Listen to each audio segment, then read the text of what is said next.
जब आप कोई एक्ट देखते हो तो उसमें कुछ चीजें फाइंड आउट करने की कोशिश करो। इट इज नॉट ऑलवेज कि ऐसे सेक्सुअल ऑफेंसेस सिर्फ एक छोटी बच्ची लड़की के साथ हो सकते हैं, छोटे लड़के के साथ भी हो सकता है। सेक्शन नंबर 19 से लेकर 23 बोलता है केस को रिपोर्ट कैसे करोगे अगर आपको पता चल गया कि किसी बच्चे के साथ पॉक्सो में कोई ऑफेंस हुआ है। कोर्ट ये प्रिज्यूम करेगा कि उस पर्सन ने वो ऑफेंस कमिट किया है, अबेट किया है या अटेम्प्ट किया है। आज का हमारा सब्जेक्ट रहने वाला है पॉक्सो एक्ट। यूपी पीसीएसजे के स्टूडेंट्स के साथ साथ डिफरेंट स्टेट जुडिशरीज में अपीयर हो रहे एस्पिरेंट्स लाइक राजस्थान, गुजरात, जहां पे ये एक्ट आता है वो इस सेशन को डेफिनेटली देख सकते हैं।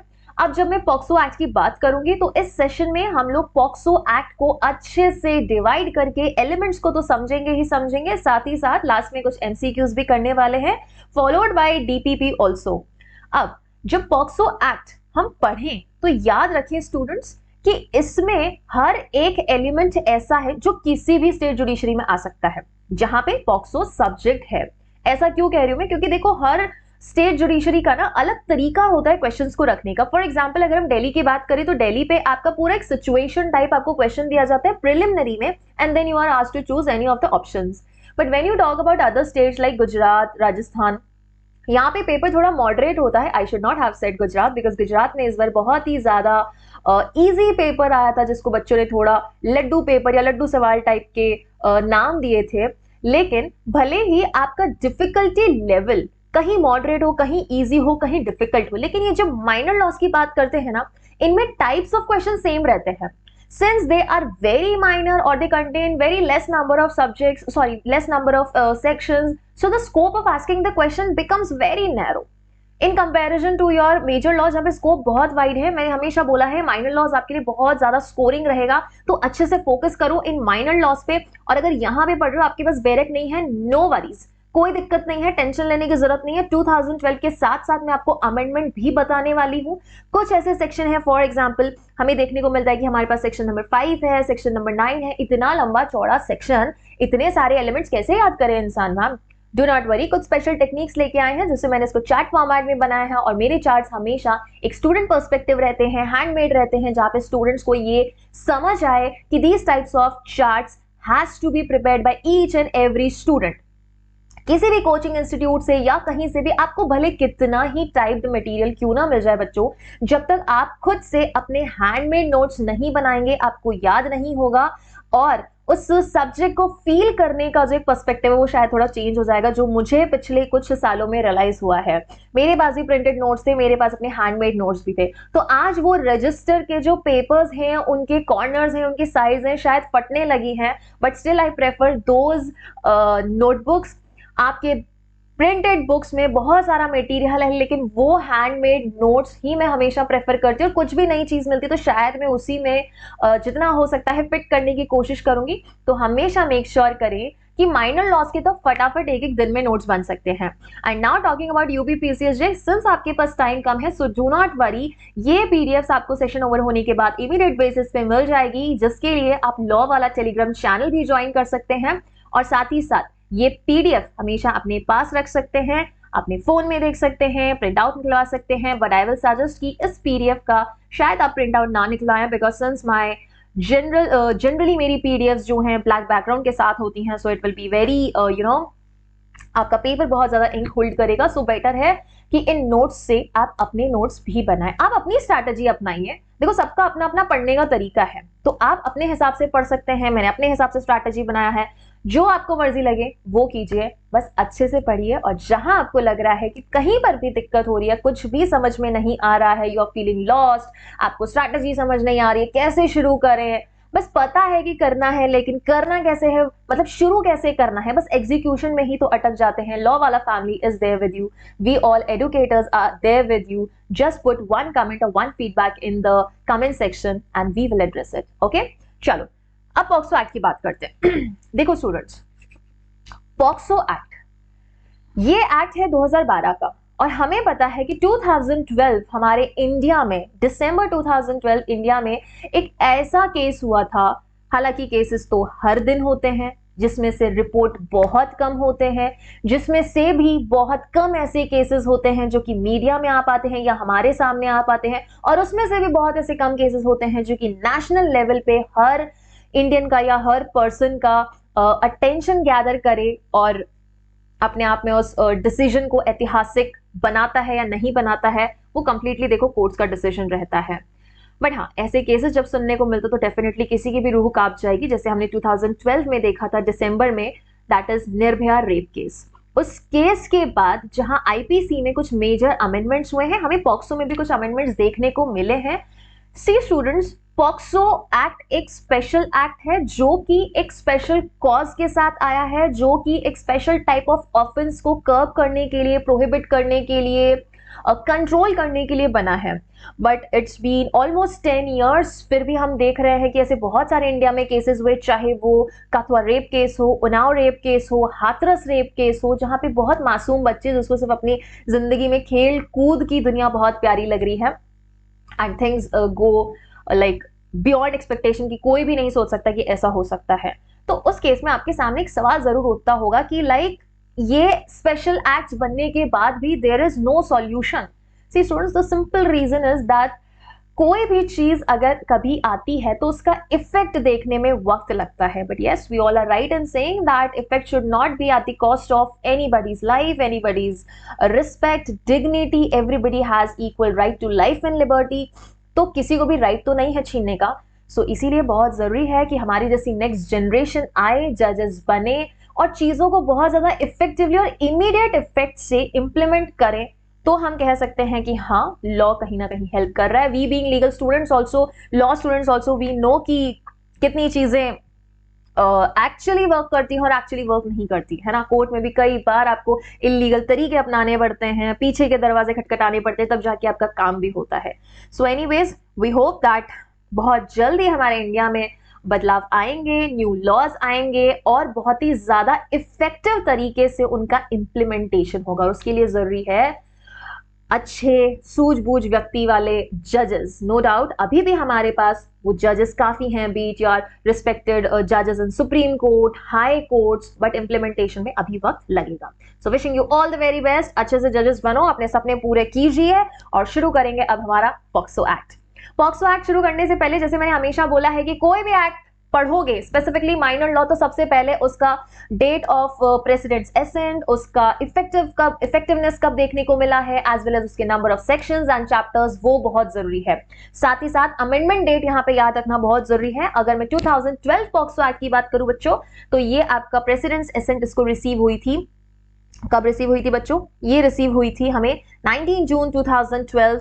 एंड अगर हम इसके एनफोर्समेंट की डेट की बात करें तो it came into effect on 14th of November 2012। 14th of November क्या होता है? इट इज चिल्ड्रंस डे, बाल दिवस होता है। तो उस दिन हमारा ये एक्ट एनफोर्समेंट में आ गया था। अमेंडमेंट की अगर बात की जाए तो अमेंडमेंट हुआ था 16th August 2019। 2019 को ये अमेंडमेंट इफेक्ट में आ गया था। कहां कहां अमेंडमेंट है वो मैं आपको इन स्लाइड्स में बता दूंगी। टोटल हमारे पास 9 चैप्टर्स हैं एंड 46 सेक्शंस हैं। जब आप कोई एक्ट देखते हो तो उसमें कुछ चीजें फाइंड आउट करने की कोशिश करो। या तो आप प्रोसीजर फाइंड आउट करने की कोशिश करो, या फिर आप ऐसे कुछ की वर्ड्स फाइंड आउट करने की कोशिश करो जो हेल्प करेगा आपको पूरे एक्ट को कनेक्ट करने के लिए। क्योंकि हमने हमेशा देखा है, चाहे मेजर लॉ हो जाए या माइनर लॉज हो जाए, ये जनरली बहुत ज्यादा फैले हुए एक्ट होते हैं ना। कोई चीज कहीं पड़ी है, कोई चीज कहीं पड़ी है, तो हमारी जिम्मेदारी है कि हम सिमिलर दिखने वाली चीजें या सिमिलर कनेक्शन रखने वाली चीजों को क्या करें, एक साथ लाके क्लब करके रखें, ताकि हमारे लिए भी इजी हो जाए समझने को, और एक्चुअली हम उस एक्ट या उस सेक्शन के कनेक्शन का आई थिंक कि उसके पीछे का रीजन समझ पाए कि क्यों वो कनेक्ट है या कैसे हमें इसको एक्चुअली पढ़ना है। तो आई होप जैसे जैसे आप मेरे साथ माइनर लॉ पढ़ते जाएंगे आपको थोड़ा समझ आने लग जाएगा how to divide a act. फिर आप कोई भी एक्ट डिवाइड कर लेंगे और उसके पीछे का इंटेंशन समझ जाएंगे। Now, let's understand that what are the objectives of POCSO Act। क्यों POCSO Act of जो है आपका enforcement में आया है? हम ये ऑब्जेक्टिव क्यों पढ़ रहे हैं? ये एक तरीके के salient features हैं। What are these? ये एक तरीके के salient features है ना बच्चों। एंड ये आपके किस में आ रहा है? जी के पोर्शन में आ रहा है, पेपर 1 में आ रहा है। क्या बोल दिया उन्होंने कि भैया स्पेशल फीचर्स हमें चाहिए, आप इन सब्जेक्ट्स के स्पेशल फीचर्स पर भी अच्छे से फोकस रखें। तो इस एक्ट का सबसे पहला स्पेशल फीचर है कि ये यहाँ पर चिल्ड्रन को बचाना चाहते हैं किससे? सेक्सुअल असॉल्ट से या सेक्सुअल हैरेसमेंट से, एज वेल एज पोर्नोग्राफी। यहाँ पे पोर्नोग्राफिक पर्पस के लिए अगर बच्चे को यूज किया जाता है तो हमारे पास अलग से सेक्शन है, सेक्शन नंबर 13 to 15 हमें देखने को मिलेगा, जिसके बारे में हम अच्छे से पढ़ेंगे। Establishment of special courts, now we know कि पॉक्सो न्यायालय है अलग से, और ये स्पेशल कोर्ट्स जो हम आगे भी पढ़ेंगे, लेकिन अभी मैं बता दूं इन स्पेशल कोर्ट्स को किसका दर्जा दिया गया, कोर्ट ऑफ सेशन के लेवल के ये कोर्ट्स होते हैं। Okay, third is proper development of child, बच्चे के बाल के विकास के लिए, and right to privacy and confidentiality, कि अगर किसी बच्चे के साथ ऐसा कोई एक्ट हुआ है तो उसकी प्राइवेसी को हम प्रोटेक्ट करें, उसकी कॉन्फिडेंशियलिटी को इंश्योर करें। और ये सिर्फ पॉक्सो में ही नहीं, हम देखते हैं कि हमें सीआरपीसी में भी देखने को मिलेगा, हम देखते हैं कि इसमें आईपीसी में भी देखने को मिलेगा कि if you reveal the identity of any rape victim, you will be penalized. Fifth point, it says it is importance to interest and well-being of the child. बच्चे के कल्याण हेतु ये अधिनियम आपका महत्वपूर्ण रहता है। Ensure healthy physical, emotional, intellectual, social development, बालक का एक चारों तरफ से डेवलपमेंट होना चाहिए, विकास होना चाहिए, नॉट जस्ट आप कह सकते हो कि एजुकेशनल पॉइंट ऑफ व्यू से, बट शारीरिक रूप से, आपके मनोविज्ञान रूप से हो सकता है, इंटेलेक्चुअल रूप से हो सकता है। And last point is address heinous offences. अब ये हीनियस वर्ड आपको यहाँ तो दिखेगा नहीं, किधर दिखेगा बच्चों, जेजे एक्ट में। जिसने जेजे एक्ट पढ़ा है, हीनियस ऑफेंस, सीरियस ऑफेंस, पेटी ऑफेंस, ये वर्ड आपको यहाँ नहीं दिखेगा, बट आगे जब हम टाइप्स ऑफ सेक्सुअल ऑफेंसेस पढ़ेंगे ना, हम ये अनुमान लगा लेंगे कि कौन सा वाला ऑफेंस ज्यादा हीनियस है। ठीक है, ज्यादा हीनियस है। शुरू करेंगे अब हमारी रेंज को समझेंगे। 9 चैप्टर्स है हमारे पास, और 9 चैप्टर्स में एक्चुअली हमको क्या चीजें मिलेगी, या कोई भी एक्ट पढ़ रहे हो तो उसकी रेंज इंपॉर्टेंट इसलिए रह जाती है क्योंकि वहां आपको रेंज देख के समझ आ जाता है कि इसमें मुझे पढ़ना क्या क्या है। तो पहले मैं आपको बता दूं कि पॉक्सो में आपको मिलेगा क्या। प्रिलिमिनरी को हटाते हैं, लेकिन प्रिलिमिनरी को इसलिए नहीं हटा सकते क्योंकि हमारे पास सेक्शन नंबर 2 है विच मेंशंस अबाउट डेफिनेशंस। यहाँ की डेफिनेशन से सवाल आए हैं, अमेंडमेंट्स हुए हैं, यहाँ पे उसको फोकस करेंगे, उस पर फोकस करेंगे हम। फिर रहेगा हमारे लिए चैप्टर नंबर 2 अति महत्वपूर्ण।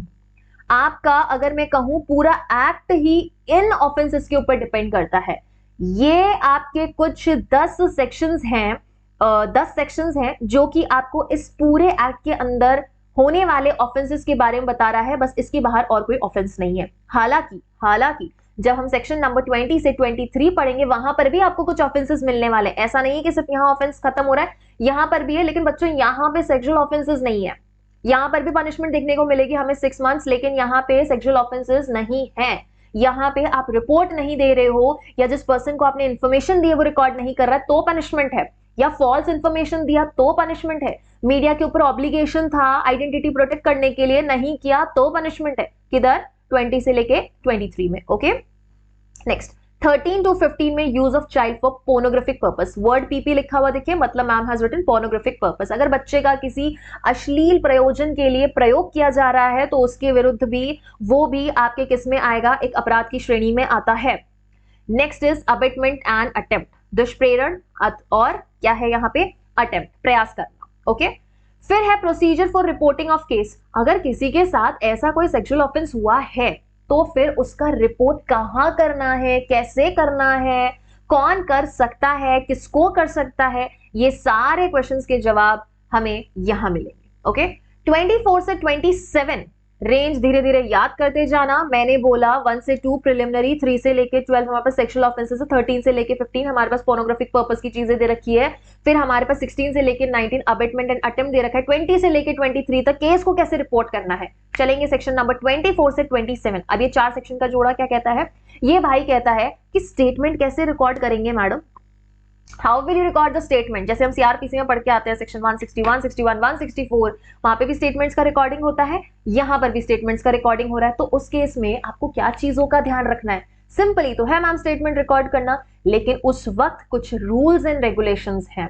आप पर्सन का, आप विक्टिम का स्टेटमेंट रिकॉर्ड कर रहे हो, आप उसका अक्यूज के सामने नहीं कर सकते, आप उसको ऐसे इनडिसेंट क्वेश्चंस नहीं पूछ सकते, उसके पेरेंट्स के प्रेजेंस में होना जरूरी है। तो वो सारी चीजें हम यहां पढ़ेंगे। Reporting of case and recording of statement दोनों अलग चीज। ओके, 28 से 32 चैप्टर नंबर 7 बोलता है स्पेशल कोर्ट्स। स्पेशल कोर्ट के बारे में बता रहा है, विशेष न्यायालय, और इनकी शक्तियों के बारे में भी बताएगा। इनकी शक्तियों के बारे में 33 से लेके 38 में, that is power of special court and procedure to record evidence. दो चीजें रिकॉर्ड हो रही है, ध्यान रखेंगे सारे स्टूडेंट्स इस एक्ट में, सीआरपीसी में भी हम सेम पढ़ते हैं। पहले रिकॉर्ड होगा स्टेटमेंट, फिर रिकॉर्ड होगा एविडेंस। तो एविडेंस रिकॉर्डिंग के वक्त क्या प्रोसीजर होगी एंड स्टेटमेंट रिकॉर्डिंग के वक्त क्या प्रोसीजर होगी, वो आपके दे रखा है सेक्शन नंबर 27 से लेके 28 में। एविडेंस रिकॉर्डिंग कहां है, 33 से 38। एंड फाइनली आता है मिसलेनियस, जहां से सवाल आ चुके हैं। ये मिसलेनियस का मैंने 2 स्लाइड्स में चार्ट बनाया जो कि इजी रहेगा आपको याद करना। Now let's begin with our definition. Ma'am section number 1 कुठे आहे? सेक्शन नंबर 1 है आपका प्रिलिमिनरी का पार्ट, और जिसमें बताया गया है कि अगर आपका बट हर एक्ट में आपको first section short title commencement के बारे में ही बताया है, और उसमें जनरली ये बोल दिया गया it applies to whole of India and अब it also applies to Jammu and Kashmir after the Jammu and Kashmir reorganisation act 2019 which came into effect on 31st of October 2019। बराबर। ये 4 डेफिनेशन आपके लिए अति महत्वपूर्ण हो जाती है, जिसमें सबसे पहले 2D कहता है चाइल्ड कौन है, बालक कौन है। इस एक्ट के पर्पस से इन्होंने बोला any person above 18 years. Word focus यहाँ पे 18 ईयर्स नहीं करना है, यहाँ पे एनी पर्सन करना है। Why any person? Because this includes both male and female, boys and girls दोनों को इंक्लूड करता है। तो क्या मैं कह सकती हूं कि हमारा पॉक्सो एक्ट विक्टिम के पर्सपेक्टिव से जेंडर न्यूट्रल है? जेंडर न्यूट्रल है। क्यों जेंडर न्यूट्रल है बच्चों? क्योंकि उन्होंने एनी पर्सन बोल दिया ना। तो पॉक्सो का ऑफेंस एक छोटे बच्ची के साथ भी हो सकता है, एक छोटे बच्चे के साथ भी हो सकता है। इट इज नॉट ऑलवेज कि ऐसे सेक्सुअल ऑफेंसेस सिर्फ एक छोटी बच्ची लड़की के साथ हो सकते हैं, छोटे लड़के के साथ भी हो सकता है। कैसे होगा? I will let you know when we talk about the sexual offences. बराबर। नेक्स्ट आपके पास जो डेफिनेशन आती है जो 2019 के अमेंडमेंट से ऐड की गई है, दैट इज चाइल्ड पोर्नोग्राफी। क्या है? बालक को अगर आप अश्लील प्रयोजन के लिए यूज कर रहे हैं तो क्या चीजें हैं उसमें। उन्होंने बोला अगर आप विजुअली डिपिक्ट करते हो, visual depiction of what, sexually explicit conduct, बच्चे को इन्वॉल्व कर रखा है और उसका सेक्सुअली एक्सप्लिसिट कंडक्ट आप डिपिक्ट कर रहे हो कहीं पे, तो that is your child pornography. अगर पोर्नोग्राफी देखेंगे तो उसमें क्या है कि आप एक बच्चे को उसके सेक्सुअल ऑर्गन्स दिखा रहे हो या वो कोई सेक्सुअल एक्ट में इंडल्ज है, नॉट नेसेसरी कि वॉलंटरी आप खुद उसको इंडल्ज करवा के फिर ऐसा वीडियो शूट कर रहे हैं, उसका एक रिप्रेजेंटेशन हो रहा है, उसका एक डिपिक्शन हो रहा है, it will amount to child pornography. Example क्या होगा बच्चों? Photos and videos. Okay, next हमारे पास जो डेफिनेशन है that is 2E। It says domestic relationship क्या है? डोमेस्टिक रिलेशनशिप क्या है? घरेलू नातेदारी कहें तो वो क्या होती है, जो कि वही है जो 2F में दे रखी है, डोमेस्टिक वायलेंस एक्ट, जहां पे जरूरी है कि एक पर्सन ने, जो अगर हम डीवी एक्ट देखें वहां पे रिस्पोंडेंट ने किसके साथ, रिस्पोंडेंट ने विक्टिम के साथ रहना चाहिए किसी एक पर्टिकुलर शेयर्ड हाउस होल्ड में। अगर आप एक पर्टिकुलर शेयर्ड हाउस होल्ड में रहते हो रिस्पोंडेंट के साथ, इट विल बी सेड कि आप डोमेस्टिक रिलेशनशिप पे हो। तो यहां पर भी अगर विक्टिम दैट इज जिसके साथ पॉक्सो एक्ट के अंदर कोई सेक्सुअल ऑफेंस हुआ है, वो अगर ऑफेंडर के साथ शेयर्ड हाउस होल्ड में रहता है, साझी गृहस्थी में रहता है, हम बोलेंगे कि भैया आप डोमेस्टिक रिलेशनशिप में हो। ठीक है, now let's come to 2K कि साझी गृहस्थी क्या होती है, what is shared house hold. ये सेम वही है जो आपके 2S ऑफ डीवी एक्ट में दे रखा है, that is domestic violence act. Right, domestic violence act हम करने वाले हैं, इसी चैनल पे करेंगे और बहुत जल्दी करेंगे। It says where person charged with offense, that is offender, lives with the child in domestic relationship. जो offender हमारे उस बालक के साथ डोमेस्टिक रिलेशनशिप, घरेलू नातेदारी में रहता है, हम बोलेंगे कि भैया आप शेयर्ड हाउस होल्ड में हो। तो ये डेफिनेशंस आपके एग्जाम पॉइंट ऑफ व्यू से इंपॉर्टेंट है, बाकी बहुत सारी डेफिनेशंस है that is not important. Okay, now let's understand कि हम सेक्सुअल ऑफेंसेस को कैसे याद रखें। 5 तरीके के आपको यहाँ पे सेक्सुअल ऑफेंस बताए हैं। आपके नोट्स में ऐसे चार्ट्स बने होने चाहिए क्योंकि ये इजी करेगा आपको सेक्शन नंबर याद रखने को। बाकी इसके एलिमेंट्स तो हम पढ़ेंगे, आगे डिस्कशन करेंगे, तब इजीली आपको याद रहने वाला है। Okay, so now first is penetrative sexual abuse. अच्छे से समझना, I will explain you each and every element, अच्छे से आपको समझ आ जाएगा। पेनिट्रेशन में क्या हो रहा है, एग्रीवेटेड पेनिट्रेशन में क्या हो रहा है, मात्र असॉल्ट में क्या हो रहा है, एग्रीवेटेड असॉल्ट में क्या हो रहा है, या हैरेसमेंट में क्या हो रहा है। क्लियर है ये चीज? हमारे पास 2-2 सेक्शंस का जोड़ा है, 3 और 4, 5 और 6, 7 और 8, 9 और 10 और 11 और 12। अब इन सेक्शंस में आपको 5 तरीके के ऑफेंसेस बता रखे हैं, जिसमें सबसे पहला है पेनिट्रेटिव सेक्सुअल असॉल्ट। अब मैं आपको सही भाषा में बोलूं ना, तो हमारे पास में ऑफेंस 3 टाइप के ही हैं। मैं आपको सही बता रही हूं, पेनिट्रेटिव सेक्सुअल असॉल्ट ही है, ओके। दूसरा हमारे पास सेक्सुअल असॉल्ट ही है, और तीसरा हमारे पास सेक्सुअल हैरेसमेंट ही है। 3 टाइप के ही मेजर हमारे पास ऑफेंसेस हैं। ऐसे कैसे मैम? फिर ये वाला किधर क्या एग्रीवेटेड और ये वाला एग्रीवेटेड? बच्चों, जो पेनिट्रेटिव सेक्सुअल असॉल्ट है ना, उसका ही एग्रीवेटेड फॉर्म, उसका ही अनदर लेवल या थोड़ा टाइप में फर्क करने के बाद वो क्या हो जाता है, एग्रीवेटेड पेनिट्रेटिव सेक्सुअल असॉल्ट है यही। लेकिन इसका कुछ एग्रीवेटेड फॉर्म जब हो जाता है ना, कुछ इसमें अगर हिंदी वर्ड देंगे तो गुरुतर, थोड़ा आप कह सकते हो उसका लेवल या उसका जो टाइप है वो थोड़ा हीनियस है, थोड़ा घिनौना है, थोड़ा क्यों ज्यादा घिनौना है ना। अब जब बात हम करते हैं कि मैम कुछ ऑफेंस है, तो हर ऑफेंस घिनौना ही होता है, थोड़ा कम कुछ नहीं होता, बराबर। तो यही पेनिट्रेटिव सेक्सुअल ऑफेंस जब घिनौना हो जाता है, उसको कहते हैं aggravated penetrative sexual assault, abuse, not assault, abuse. दूसरा है सेक्सुअल असॉल्ट, ये ना सेक्शन 7 और 8 में। अब यही सेक्सुअल असॉल्ट जब ज्यादा घिनौना हो जाता है तो ये हो जाता है एग्रीवेटेड सेक्सुअल असॉल्ट, ये रहा 9 और 10 में। एंड 11 12 में हमको दे रखा है सेक्सुअल हैरेसमेंट क्या होता है। क्लियर है ये चीज? So these are the 5 types of offences. Penetrative sexual abuse को डिफाइन किया है सेक्शन 3 में, पनिशमेंट 4 में। एग्रीवेटेड पीएसए को कहां डिफाइन किया है? 5 में, पनिशमेंट 6 में। सेक्सुअल असॉल्ट को कहां डिफाइन किया है? 7 में, डेफिनेशन 8 में। एग्रीवेटेड सेक्सुअल असॉल्ट को कहां डिफाइन किया है? 9 में, पनिशमेंट 10 में। एंड सेक्सुअल हैरेसमेंट को डिफाइन किया है सेक्शन 11 में, और पनिशमेंट है इसकी 12 में।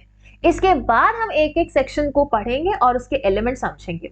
सो नाउ लेट्स अंडरस्टैंड कि पेनिट्रेटिव सेक्सुअल असॉल्ट क्या होता है। अब मेरी एक बात सुनो, जब हम सबसे पहला वर्ड देख रहे हैं पेनिट्रेटिव, मींस पेनिट्रेशन, मतलब कोई चीज इंसर्ट की जा रही है। क्या हो रहा है बच्चों? कोई चीज इंसर्ट की जा रही है। There is no merely touching. अगर कोई चीज किसी जगह में इंसर्ट करते हैं तभी तो पेनिट्रेशन होता है। अब इंसर्शन के लिए क्या जरूरी, थोड़ा ना माइंड को खोल के देखो, थोड़ा लॉजिक लगा के अगर हम एक्ट को समझने की कोशिश करेंगे, इजी रहेगा। Okay, no offence intended, this is only for the purpose of, disclaimer दे रही हूं मैं, okay, this is only for the purpose of explaining you all people. Now एक चीज समझो, if you need to penetrate something, है ना, there should be a way, एक वे होना चाहिए। और ह्यूमन बॉडी में हमें कहां कहां वो ऐसे वेज मिल सकते हैं, ये आप खुद सोच सकते हो। बस वहीं पर अगर ऐसा कुछ पेनिट्रेशन हुआ है, और किस चीज से पेनिट्रेशन हुआ है हम सेक्शन नंबर 3 में पढ़ेंगे, that will amount to your penetrative sexual assault. Section number 3 ये कहता है ही, वर्ड समझ रहे हो, ही। सेक्शन नंबर 3 सिर्फ और सिर्फ मेल पर्सन के लिए बोला गया है। Why? Because it says if he penetrates penis, now this word penis itself reflects कि मैम ये ऑफेंस सिर्फ और सिर्फ एक मैन द्वारा ही किया जाएगा ना। We all know human organs है, so this organ is held or this body part is held only and only by man. तो फिर सेक्शन नंबर 3 का जो ऑफेंस है, या सेक्शन नंबर 3 में जो आपका ऑफेंडर होगा, he will always be a man. He is penetrating penis where? 4 places. ये 4 जगह अच्छे से दिमाग खोल के, कान खोल के अच्छे से समझना बच्चों, क्योंकि यहां से सवाल आते हैं। आपको ये 4 प्लेसेस का नाम पूछा जा सकता है, और ये 4 प्लेसेस के ये जो नाम है ना, ये आगे भी आपको दिखेंगे लेकिन सेम नहीं है। मैं वहां ये 4 प्लेसेस के जो नेम है वहां से आपको डिफरेंशिएट करके बताऊंगी, इसलिए मैंने इसको हाईलाइट कर दिया है। Okay, now where is penis being penetrated? Either into vagina, mouth, anus और यूरेथ्रा। बराबर है, these are the 4 places of child. Now this child can be either male or female. Clear? या तो माउथ में enter किया जा रहा है, वजाइना में हो रहा है, एनिस में हो रहा है, या यूरेथ्रा में हो रहा है। और उन्होंने बोला है इंसर्ट्स एनी ऑब्जेक्ट, या तो पीनस या ऑब्जेक्ट को इंसर्ट किया जा रहा है, और he manipulates the part of the body. Body part को मैन्युपुलेट किया जा रहा है। क्या किया जा रहा है? बॉडी पार्ट को मैन्युपुलेट किया जा रहा है, और he applies his own mouth to penis, vagina, anus, urethra. तो मतलब ये ऑफेंस भी मेल या फीमेल के अगेंस्ट किया जा सकता है। Against Q, you can see vagina and पीनस, that means हमारा यहाँ पे विक्टिम मेल भी हो सकता है, फीमेल भी हो सकता है। क्लियर है ये चीज? अब इसका पनिशमेंट कहाँ है? पनिशमेंट दे रखा है सेक्शन नंबर 4 में। दो तरीके की पनिशमेंट है, मैं क्लियर कर रही हूं। दो तरीके की पनिशमेंट है। जनरल पनिशमेंट इन्होंने बोला है मिनिमम 10 इयर्स रहेगा। जनरल पनिशमेंट मिनिमम 10 इयर्स है, maximum life imprisonment and fine हो सकता है। लेकिन यही ऑफेंस अगर 16 इयर्स बिलो चाइल्ड के साथ किया गया है तो मिनिमम पनिशमेंट रहेगा 20 years, maximum life imprisonment and fine. Clear है ये point? Minimum 20 years and maximum life imprisonment and fine. And ये जो फाइन दिया जाएगा ना बच्चों, जो फाइन जो कलेक्ट किया जाएगा वो किस पर्पस के लिए होगा? एक तो जो हमारे विक्टिम का मेडिकल एक्सपेंसेस हुआ है उसके लिए, दूसरा उसके रिहैबिलिटेशन के लिए, पुनर्निवास के लिए इस फाइन को यूज किया जाएगा। बराबर है? पनिशमेंट अच्छे से ध्यान रखना। अगर उनका मानस है कि वो चाहते हैं कि आप आंसर 20 इयर्स मार्क करो तो पहले देख लेना बिलो 16 इयर्स दिया है कि नहीं दिया है। अगर बिलो 16 इयर्स नहीं दिया है मतलब वो आपसे जनरल पूछ रहे हैं। आई होप कि वो आपको मेंशन करके देंगे। Okay, now let's come to another offence, that is aggravated penetrative sexual assault. इसके लिए मैंने आपके यहां लिखा है सी दी चार्ट। चार्ट देखेंगे और इस एग्रीवेटेड पेनिट्रेटिव सेक्सुअल असॉल्ट को समझेंगे। ये रहा पीएसए, ये भी रहा पीएसए, लेकिन सेक्शन नंबर 3 का एग्रीवेटेड फॉर्म क्या है? Section number 5, that is aggravated penetrative sexual assault. Punishment इसकी 6 में दे रखी है। मिनिमम बोला 20 इयर्स एंड फाइन, मैक्सिमम बोला लाइफ इंप्रिजनमेंट एंड फाइन। तो अगर मैं सारे पूरे एक्ट के पनिशमेंट्स को कंसिडर करूं, एक एनालिसिस करूं, तो सिर्फ जनरल पनिशमेंट्स को, ओके, जनरल पनिशमेंट्स को, तो हमें देखने को मिलेगा कि सबसे ज्यादा पनिशमेंट दे रखी है आपको सेक्शन नंबर 6 में। सेक्शन नंबर 6 में क्या दे रखा है? सबसे ज्यादा आपको पनिशमेंट देखने को मिलने वाली है।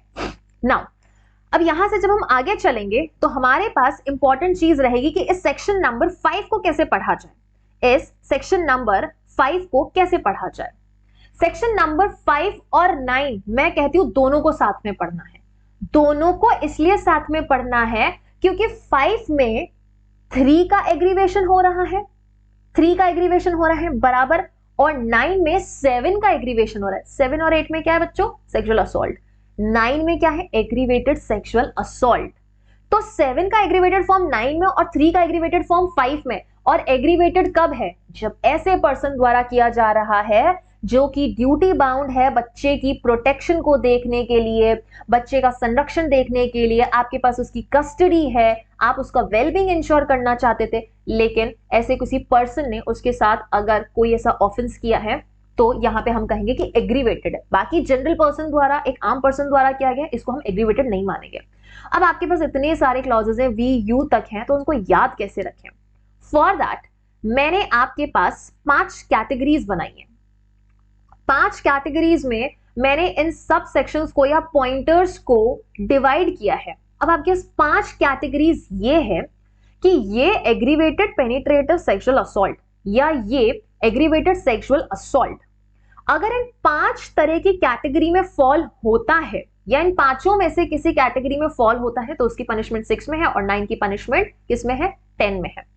पहली कैटेगरी है कि आपका अक्यूज्ड स्पेशल टाइप का है और स्पेशल प्लेस पे, स्पेशल टाइप ऑफ प्लेस पे क्या किया जा रहा है? वो ऑफेंस कमिट किया जा रहा है।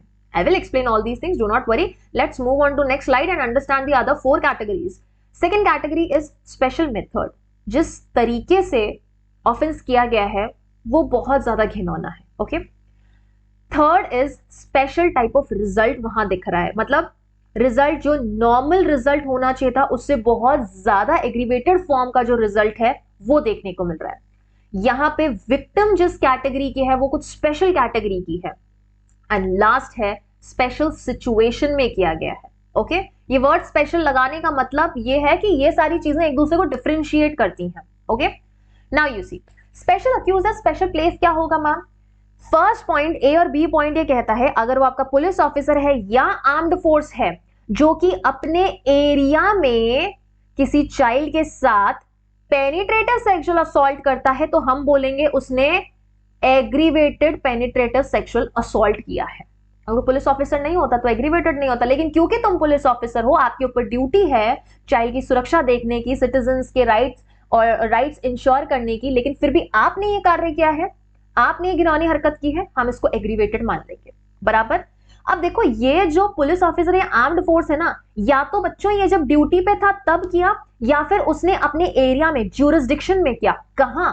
या तो अपने पुलिस स्टेशन के लिमिट्स में, या फिर स्टेशन हाउस की प्रीमाइसेस में। बैरक में आपको दे रखा है प्रीमाइसेस, ये क्या हो गया? ये आपकी लिमिट हो गई। पुलिस स्टेशन मतलब क्या?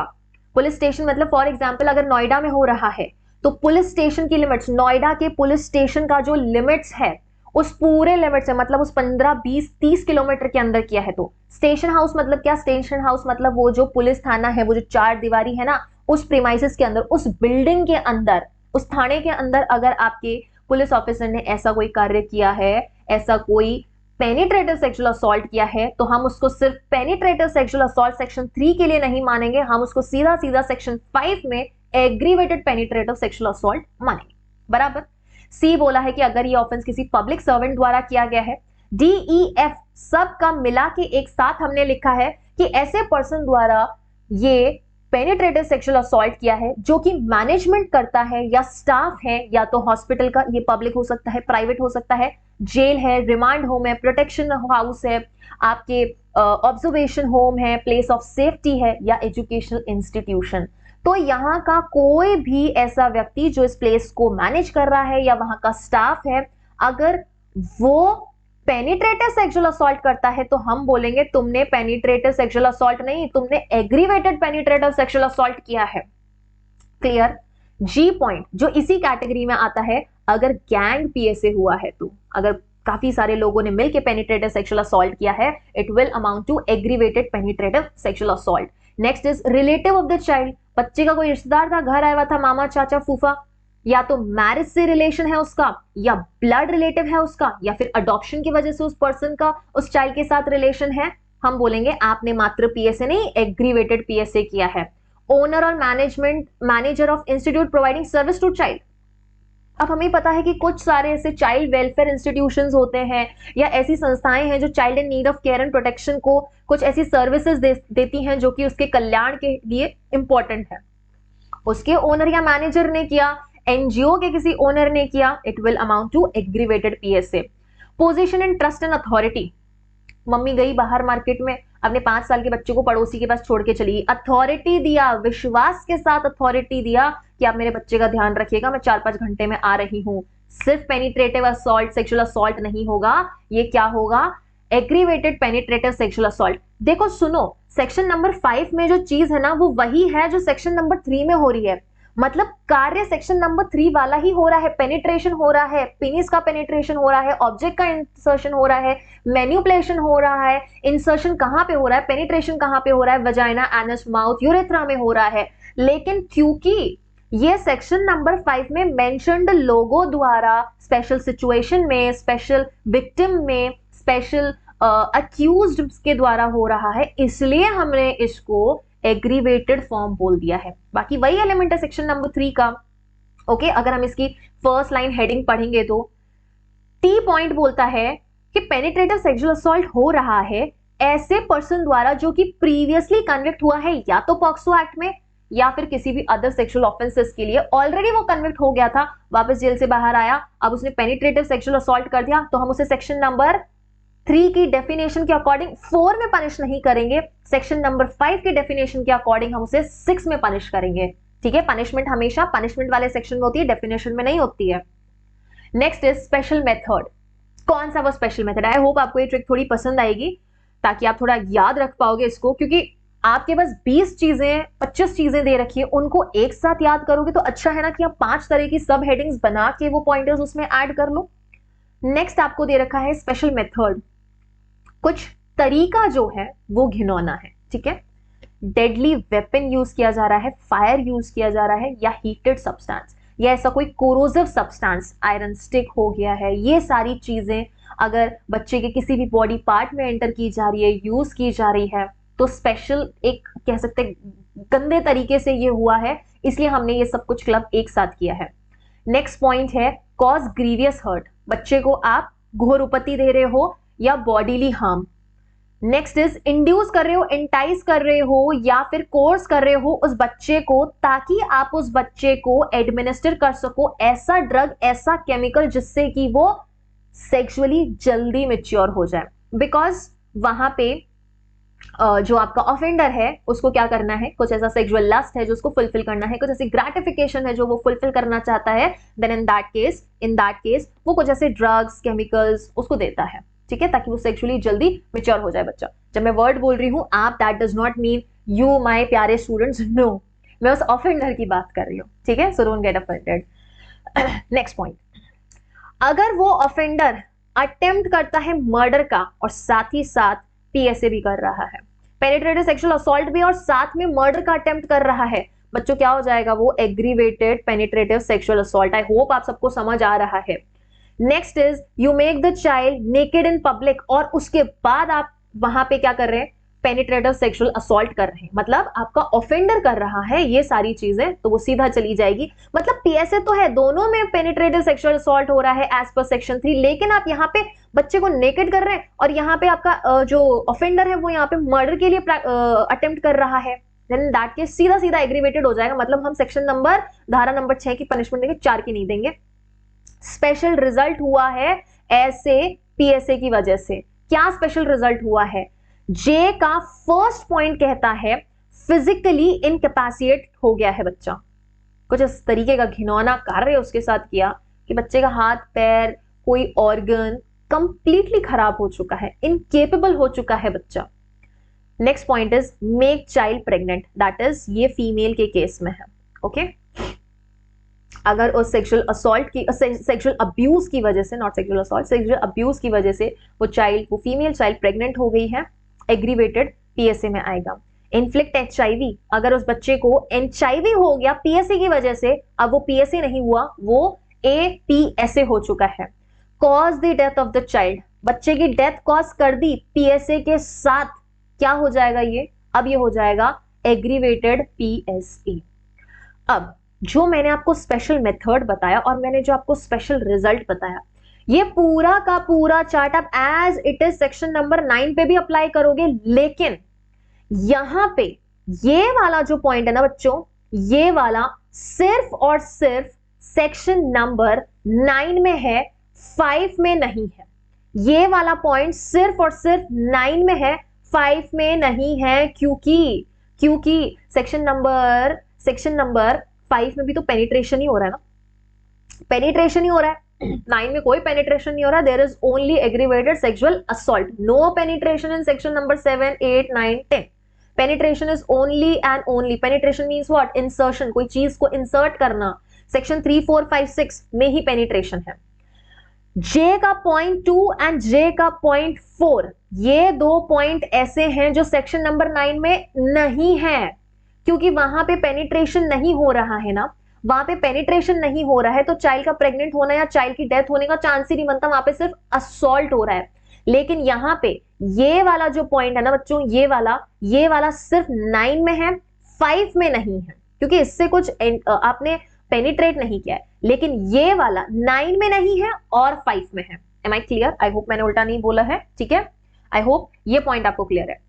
लास्ट पॉइंट है कि सेकंड लास्ट पॉइंट है स्पेशल विक्टिम। विक्टिम कुछ स्पेशल टाइप की थी, दैट इज यहाँ पे ऑफेंडर ने उस चाइल्ड का एडवांटेज उठाया है बिकॉज वो चाइल्ड मेंटली या फिजिकली डिसेबल था, तो चाइल्ड की कंडीशन कुछ अलग थी, कुछ स्पेशल काइंड ऑफ वो चाइल्ड था।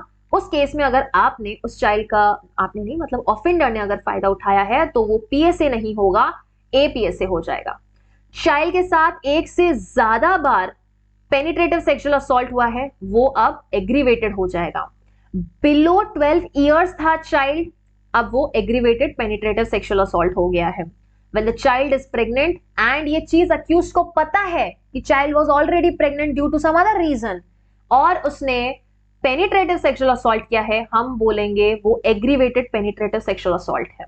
एंड लास्ट कैटेगरी है स्पेशल सिचुएशन। ऐसी कोई नेचुरल कैलेमिटी थी, कोई कम्युनल राइट्स चल रहे थे और उस वक्त किसी भी पर्सन ने उस सिचुएशन का फायदा उठाते हुए सेक्शन नंबर 3 में मेंशन किया गया पेनिट्रेटिव सेक्सुअल असॉल्ट किया है, फिर वो सेक्शन नंबर 3 में नहीं सीधा 5 में चला जाएगा और एग्रीवेटेड पेनिट्रेटिव सेक्सुअल असॉल्ट के लिए सेक्शन नंबर 6 में पनिशेबल होगा। क्लियर है? समझ आया कि ये चार्ट एक्चुअली आपको क्या कहना चाह रहा है, किस तरीके से हमारा सेक्शन 3 का aggravated penetrative abuse, sorry penetrative sexual abuse कैसे एग्रीवेटेड पेनिट्रेटिव सेक्सुअल अब्यूज बन जाता है। ओके, तो सेक्शन नंबर 3 एंड 5 कनेक्टेड है और सेक्शन नंबर 5 और 9 को मैंने कनेक्ट कर दिया क्योंकि सारे एलिमेंट सेम है except these 3 elements. That is जो आपका वी पॉइंट है वो सिर्फ और सिर्फ 9 में है, इधर नहीं है। किधर नहीं है? सेक्शन नंबर 5 में नहीं है। जे का जो 2 और 4 है वो 9 में नहीं है लेकिन सिर्फ और सिर्फ 5 में है। तो इस तरीके से आप अपना चार्ट बनाएंगे, कोशिश करेंगे ये पूरा एक ही A4 साइज के पेपर में ऐड कर देने का। चलेंगे अगले टाइप ऑफ ऑफेंसेस में, that is sexual assault. What is a sexual assault? Sexual assault में नो पेनिट्रेशन, आप वर्ड लिखेंगे यहां पे, there is no kind of penetration, no insertion is there, there is only and only sexual intent. वहां पे sexual intent है person का। Sexual assault के लिए हमारे पास सेक्शन है 7 एंड 8 जो कि कहता है कि अगर कोई भी person, whoever means it can be male also, it can be female also, कोई भी पर्सन एक सेक्सुअल इंटेंट के साथ टच कर रहा है किसी भी पर्सन का वेजाइना, पीनस, एनस या ब्रेस्ट, या फिर उस पर्सन को मेक कर रहा है ना, makes that person touch either his himself, मतलब खुद का या फिर किसी और पर्सन के ये 4 बॉडी पार्ट्स, किसी थर्ड पर्सन का बॉडी पार्ट टच करवाना या खुद के बॉडी पार्ट्स को टच करवाना जिसमें इंक्लूड होगा vagina, penis, anus and breast, then in that case वो जाएगा सेक्सुअल असॉल्ट की कैटेगरी में। एंड इसके अंदर कोई भी तरह का फिजिकल कांटेक्ट हुआ विदाउट पेनिट्रेशन तो वो होता है sexual assault. Always remember students, यहाँ पे सेक्सुअल असॉल्ट क्या होता है? सेक्सुअल असॉल्ट वो है जहां पे किसी भी तरीके का पेनिट्रेशन नहीं हुआ है। और इसी सेक्शन नंबर 7 की पनिशमेंट दे रखी है हमें सेक्शन नंबर 8 में, जो कहता है मिनिमम पनिशमेंट रहेगा 3 इयर्स एंड मैक्सिमम पनिशमेंट रहेगा हमारा 5 इयर्स। 3 to 5 इयर्स का रहने वाला है एंड यहाँ पे साथ ही साथ क्या लगने वाला है? फाइन लगने वाला है। Now we will come to section number 9 and section number 10। मैंने क्या बोला था कि सेक्शन नंबर 9 और 5 एक जैसे ही हैं। पहली बात, 9 किसका सिमिलैरिटी? 9 7 का सिमिलैरिटी है, क्योंकि बच्चों 9 में हम सेक्सुअल असॉल्ट पढ़ के आए ना, सॉरी 7 में हम सेक्सुअल असॉल्ट पढ़ के आए ना, और 9 में एग्रीवेटेड सेक्सुअल असॉल्ट है। और ये सेक्सुअल असॉल्ट जो सेक्सुअल इंटेंट के साथ कोई चीज को या कोई बॉडी पार्ट को टच किया जा रहा है, पेनिस हो गया है, वजाइना हो गया है, एनस हो गया है या ब्रेस्ट हो गया है, इन 4 चीजों को टच किया जा रहा है किसके द्वारा? वही सारे लोग जो सेक्शन 5 में पढ़ के आना, वही सारे हमारे 9 में मेंशन्ड है। दैट इज स्पेशल एक्यूज है, स्पेशल प्लेस पर है, स्पेशल विक्टिम है, स्पेशल सर्कमस्टांसेस है, स्पेशल मेथड है, स्पेशल रिजल्ट्स है। कोई पुलिस ऑफिसर अगर किसी सेक्सुअल इंटेंट से किसी फीमेल चाइल्ड को ऐसा टच करे, सीधा एग्रीवेटेड सेक्सुअल असॉल्ट। पेनिट्रेटिव क्यों नहीं होगा? क्योंकि बच्चों कुछ इंसर्शन नहीं हुआ है। ठीक है, तो वो हो गया आपका सेक्शन नंबर 9। मैंने लिखा है यहाँ पे same as 5 with minor changes. Minor changes किस में है? माइनर चेंजेस इस पॉइंट में है। माइनर चेंजेस ये एक तो V पॉइंट में है और J का 2nd और J का 4th पॉइंट में है। क्लियर?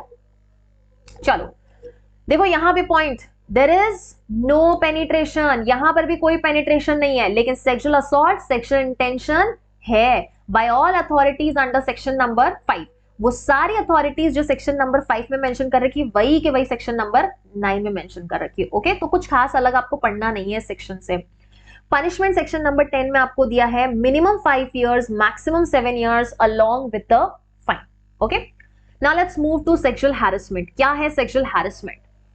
सेक्सुअल हैरेसमेंट सिर्फ आप यही नहीं पढ़ते हैं। अगर हम सेक्सुअल हैरेसमेंट की बात करेंगे, हमें आईपीसी में देखने को मिलता है section 354 A B C D, जहां पे स्टॉकिंग हो गया है, वॉयरिज्म हो गया है, outraging the modesty of the women हमको देखने को मिलता है। लेकिन ये सेक्शन थोड़ा सा अलग क्यों है? क्योंकि बच्चों this is related to a child, बालक से रिलेटेड है ना, स्पेसिफिकली चिल्ड्रन के लिए हमारे स्टेट ने ये स्पेसिफिक स्पेशल लॉ बनाया है। ओके, तो सेक्सुअल हैरेसमेंट आपका डिफाइंड है सेक्शन नंबर 11 में, पनिशमेंट है 12 में। कम पनिशमेंट इसी में है, सारे सेक्सुअल ऑफेंसेस की बात करूं तो सबसे कम पनिशमेंट इसमें है और सबसे ज्यादा किसमें, सेक्शन नंबर 6 में। ओके, जनरल पनिशमेंट की बात कर रही हूं मैं, जनरल पनिशमेंट। ओके, यहां पे सेक्सुअल हैरेसमेंट में सेक्शन नंबर 11 ये कहता है कि कोई भी पर्सन सेक्सुअल इंटेंट के साथ अगर ये 6 चीजें करता है, पहला है अगर उस सेक्सुअल इंटेंट के साथ वो पर्सन कोई साउंड निकाल रहा है, if he utters any word, या कोई ऐसे हाथ से जेस्चर बना रहा है जो कि उसको पता है कि चाइल्ड द्वारा या तो इट विल बी हर्ड और it will be seen by that child, उसको पता है कि ऐसा कोई जेस्चर करूंगा, आवाज निकालूंगा, कुछ बोलूंगा, कुछ ध्वनि निकालूंगा तो या तो वो बच्चा देख लेगा या सुन लेगा, है ना। हम सब ने ये बचपन में चीजें देखी है, कुछ विभिन्न मानसिकता वाले न जाने कहां से आने वाले लोग, ऐसा होता रहता है। ओके, तो ऐसा यदि वो करता है, कुछ ऑब्सीन एक्ट करता है जो उसको पता है कि बच्चा देखेगा, ताकि बच्चे को ऑकवर्ड फील कराना, उसके साथ न जाने कौन सा अपना लस्ट वो सेटिस्फाई करना चाहते हैं, तो ये किसकी कैटेगरी में आता है बच्चों, सेक्सुअल हैरेसमेंट की। सेकंड पॉइंट बोला है makes child exhibit his body, बच्चे को आप सॉरी यहाँ पे जो ऑफेंडर है वो क्या करता है, उसको उसकी बॉडी को एक्सपोज करना या एग्जिबिट करने के लिए मजबूर कर देता है। Shows object for pornographic purpose, बच्चे को ऐसा फोन में कुछ फोटो दिखा रहे हैं, कोई ऐसा चीज दिखा रहे हैं ताकि उसका ऐसा पोर्नोग्राफी का खुद का उसका वीडियो बनाया जा सके, उसको वो चीजें सिखाई जा सके। फॉलोज, वॉचेस और कॉन्टैक्ट्स द चाइल्ड, जो कि आपका स्टॉकिंग में है ना, स्टॉकिंग में 354D आईपीसी में हम देखते हैं, उस बच्चे को निरंतर आप फॉलो करते जा रहे हो, ऐसी जगह देख रहे हो जहां वो एक्सपेक्ट करता है कि वो उसको आप नहीं देखोगे। थ्रेट कर रहे हो, डरा रहे हैं बच्चे को यहाँ पे, to use the child in media, या तो रियल या फैब्रिकेटेड डिपिक्शन में बच्चे को ऐसी धमकी दी जाती है कि सुनो भाई, ऐसा है कि तुम्हारा ये ऐसा वीडियो बना के हम मीडिया में चढ़ा देंगे, या तो वीडियो रियल हो सकता है या फैब्रिकेटेड वीडियो हो सकता है, तो बच्चे को ऐसे धमकी देना सेक्सुअल हैरेसमेंट है। ओके, एक तरीके का टॉर्चर है। एंड लास्ट पॉइंट है बच्चे को इंटाइस किया जा रहा है, इंटाइस किया जा रहा है फॉर पोर्नोग्राफिक पर्पस, बच्चे को ऐसे अश्लील प्रयोजन के लिए उकसाया जा रहा है ताकि वो ऐसा कुछ एक्ट करे, डरा धमका के उसका ऐसा वीडियो बनवाना, so that will amount to your sexual harassment and इसका punishment है up to 3 years and fine। clear? so this is your sexual harassment। देखो एक चीज कॉमन है, सेक्शन नंबर अगर मैं 7 की बात करूं या मैं 11 की बात करूं, और 7 का ही एग्रीवेटेड फॉर्म 9 में है, इन तीनों में ही बच्चों आपको सेक्सुअल इंटेंट देखने को मिलेगा, सेक्सुअल इंटेंट आपको देखने को मिलेगा। जबकि अगर मैं सेक्शन नंबर 3 की बात करूं जिसका एग्रीवेटेड फॉर्म हमें 5 में देखने को मिलता है, यहां पे हमें क्या देखने को मिल रहा है, पेनिट्रेशन। ठीक है, पेनिट्रेशन या फिर मैं कह सकती हूं इंसर्शन देखने को मिल रहा है।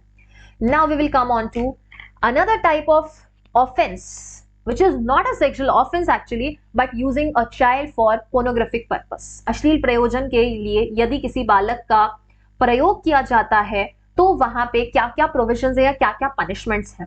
डेफिनेशन दे रखी है 13 में, पनिशमेंट आपको 14 और 15 में दोनों में दे रखी है, लेकिन ध्यान रहे 15 में आपको पनिशमेंट दी है किसके लिए, ऐसे मटेरियल को स्टोर करने के लिए। बाकी जनरल जो 13 की पनिशमेंट है वो आपको 14 में दे रखी है, जनरल 13 की पनिशमेंट 14 में दे रखी है, 15 में हमें पनिशमेंट दे रखी है स्टोरेज की। तो सेक्शन नंबर 13 में इन्होंने बोला है कि पोर्नोग्राफिक पर्पस के लिए कब और कैसे यूज कर रहा है ऑफेंडर बच्चे को। उन्होंने बोला यूज ऑफ चाइल्ड हो रहा है किसमें, मीडिया में, मीडिया में हो रहा है। ओके, कैसे हो रहा है, टीवी, इंटरनेट, इलेक्ट्रॉनिक फॉर्म में बच्चे का ऐसा कुछ वीडियो बना दिया है और आप उसे मीडिया में पब्लिक कर रहे हो फॉर सेक्सुअल ग्रेटिफिकेशन। 2 पर्पस है, ध्यान रखना, एक तो खुद का सेक्सुअल ग्रेटिफिकेशन, न जाने उसकी कौन सी ऐसी लस्ट है वो पूरी करना चाहता है वो, प्लस दूसरा पर्पस हो सकता है। अब इनमें से किसी भी 3 तरीके के पर्पस हो सकते हैं, ये तीनों में से कोई भी एक तरीके का, नॉट 3 तरीके के, इन तीनों में से कोई भी एक तरीके का पर्पस हो सकता है। सेक्सुअल ग्रेटिफिकेशन के साथ वो चाहता है कि बच्चे का जो सेक्सुअल ऑर्गन है वो रिप्रेजेंट कर दिया जाए। पोर्नोग्राफिक पर्पस बनाया, बच्चे के गारमेंट्स वगैरह रिमूव करके कि खुद का ग्रेटिफिकेशन भी पूरा कर रहा है और बच्चे के सेक्सुअल ऑर्गन्स को भी रिप्रेजेंट करने का ऐसा उसका पर्पस वो सेटिस्फाई करे, तो वो आएगा पोर्नोग्राफिक पर्पस के लिए बच्चे को यूज करना। या फिर हो गया है use child in sexual act, कोई सेक्सुअल एक्ट कंडक्ट कर रहा है खुद या करवा रखा है, वहां पे बच्चे को एंगेज करवा रहे हैं या बच्चे को यूज कर रहे हैं। तो एंड साथ ही साथ, अच्छा देखो ध्यान रखना, ये पर्पस तो है ही, लेकिन एक्ट ये हो रहा है, this is purpose, this is intention, this is motive, लेकिन एक्ट ये भी हो रहा है साथ में। एंड लास्ट पॉइंट बोला है इनडिसेंट और obscene representation of the child, बच्चे से ऐसा कोई इनडिसेंट एक्ट करवा रहे हो या ऑब्सीन एक्ट करवा रहे हो, जो कि अगर नॉर्मल पर्सन को भी दिखाया जाए तो वो भी एक ऑब्सीन की श्रेणी में ही आने वाला है। तो ऐसा रिप्रेजेंटेशन या बच्चे के सिर्फ और सिर्फ सेक्सुअल ऑर्गन्स का representation, I hope you understand the difference कि यहाँ पे इनडिसेंट तरीके से वो दिख रहा है और यहाँ पे उसके सिर्फ सेक्सुअल ऑर्गन्स विजिबल है। क्लियर? तो इसकी पनिशमेंट दो तरीके की है, एक 2019 अमेंडमेंट से ऐड की गई है, उसको मैं आपको समझाऊंगी, लेकिन पहले आप इसकी जनरल पनिशमेंट समझो। इन्होंने बोला कि अगर फर्स्ट टाइम ऑफेंस किया गया है तो 5 इयर्स एंड फाइन है, और अगर सेकंड टाइम कन्विक्शन हो गया तो 7 इयर्स एंड फाइन है। ठीक है, अब आपका सब क्लॉज 2 ये कहता है, नॉट सबसेक्शन 2 ये कहता है कि 2019 अमेंडमेंट में अगर जब पर्सन ये 13 का ऑफेंस कर रहा है, सेक्शन नंबर 13 का ऑफेंस कर रहा है, लेकिन उसका पर्पस साथ में सेक्शन 3, 5, 7 या 9 वाला है, देन उसको punishment section number 4, section number 6, section number 8 और सेक्शन नंबर 10 की तो मिलेगी मिलेगी, साथ में सेक्शन नंबर 14 1 की भी मिलेगी। कैसे? समझो, अगर किसी पर्सन ने बच्चे का क्या किया, एक वीडियो बना रहा है, ठीक है, किसके लिए? खुद के सेक्सुअल ग्रेटिफिकेशन के लिए, लेकिन यहां पे उसका पर्पस अगर सेक्शन नंबर 3 में पेनिट्रेटिव सेक्सुअल असॉल्ट करना है, 7 में एग्रीवेटेड पेनिट्रेटिव सेक्सुअल असॉल्ट करना है, 7 में सेक्सुअल अब्यूज सेक्सुअल असॉल्ट करना है, 3 एंड 5 में it is abuse not assault, okay, and section number 9 में अगर वो एग्रीवेटेड सेक्सुअल असॉल्ट करना चाहता है, तो 14 में आपको इस पॉइंट में पनिशमेंट मिलने वाली है, जहां उसको 4, 6, 8, 10 की तो पनिशमेंट मिलेगी, 14, 1 की भी मिलेगी, साथ में दोनों की पनिशमेंट क्लब करके मिलेगा, और वो आपको कोड बताएगा कि वो पनिशमेंट कैसे रन करेगी। ओके, अब देखो एग्जांपल देती हूं मैं।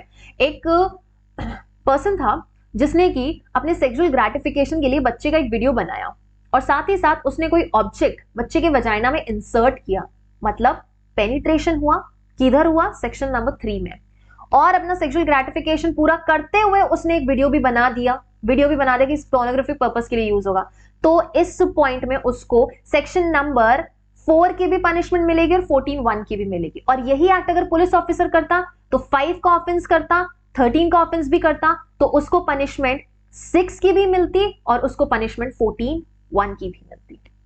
अब समझ आया क्या कहना चाह रहा है ये आपका पॉइंट नंबर 2, सबसेक्शन 2 क्या कहना चाह रहा है? ओके, और जब हम बात करें सेक्शन नंबर 15 की, तो इसमें 3 टाइप्स के लिए पनिशमेंट दिया गया है। इसमें बहुत सारी पनिशमेंट्स है, मिनिमम मैक्सिमम, ये याद करने की बिल्कुल जरूरत नहीं है, डू नॉट वरी, ये पनिशमेंट्स आपको नहीं पूछी जाएगी। ओके, सेक्शन नंबर 15 ये कहता है punishment for storage of pornographic material involving child.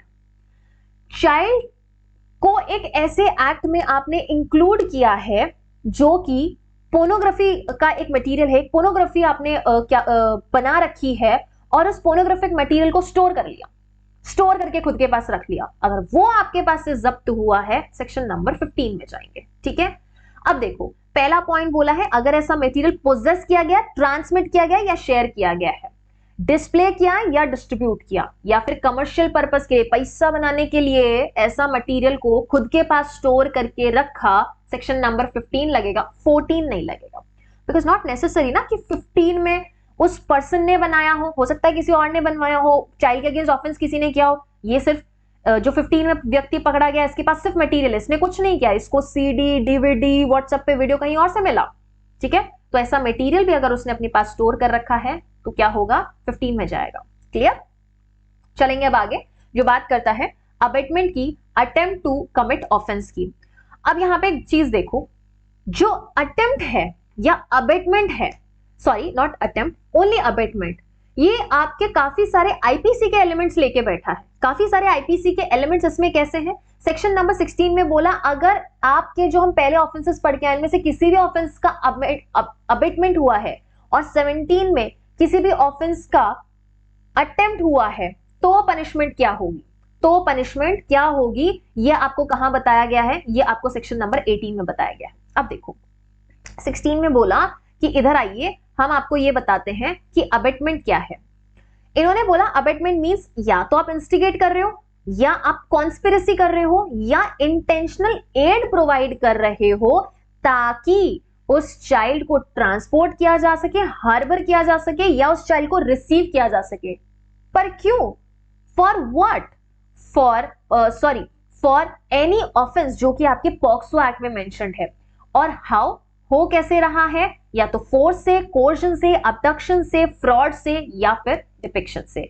तो इनमें से किसी भी तरीके से बच्चे के साथ ऐसी 3 चीजें हो रही है, इन 3 चीजें हो रही है, तो हम बोलेंगे दिस इज इंटेंशनल एड। ये सारी इंटेंशनल एड में आती है।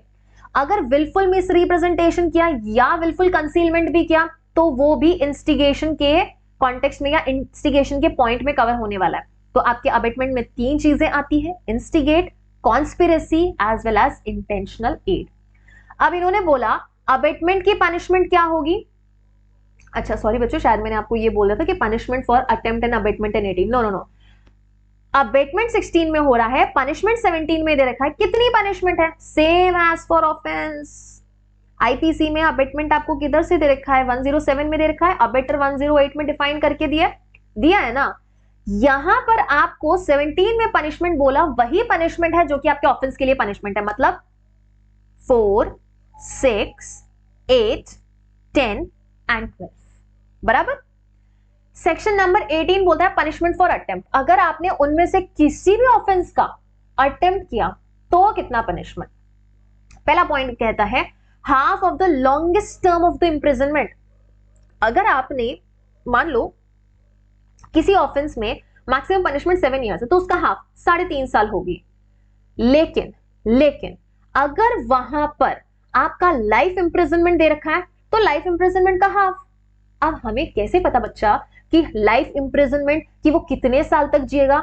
अब हमें कैसे अनुमान लगा ले कि नहीं ये आदमी तो 20 साल ही जिएगा, 20 साल का आधा, इसको 10 साल की सजा दे दो? No, in that case your section number 57 of IPC appears, जो कि कहता है कि when it comes to fraction of life imprisonment, कि लाइफ इंप्रिजनमेंट का जब हम फ्रैक्शन निकालना है तो हम 20 साल मानेंगे। क्या मानेंगे? उस केस में 20 साल मानेंगे। और 20 साल का आधा कितना होता है बच्चों? 20 साल का आधा होता है 10 साल। क्लियर है ये चीज? Okay, now coming to next point. अब शुरू होता है हमारा यहां से प्रोसीजरल एस्पेक्ट। यहां से बहुत सारी चीजें हैं जो बहुत अच्छे से आपको समझनी होगी, क्योंकि यहां पे छोटे छोटे पॉइंट्स बनेंगे। यहां से सवाल बहुत बार आ चुके हैं। आपके जीजीएस के पेपर को उठा के देखिए, आरजीएस के पेपर को उठा के देखिए, एडीजे के पेपर्स को उठा के देखिए, तो अच्छे से समझना।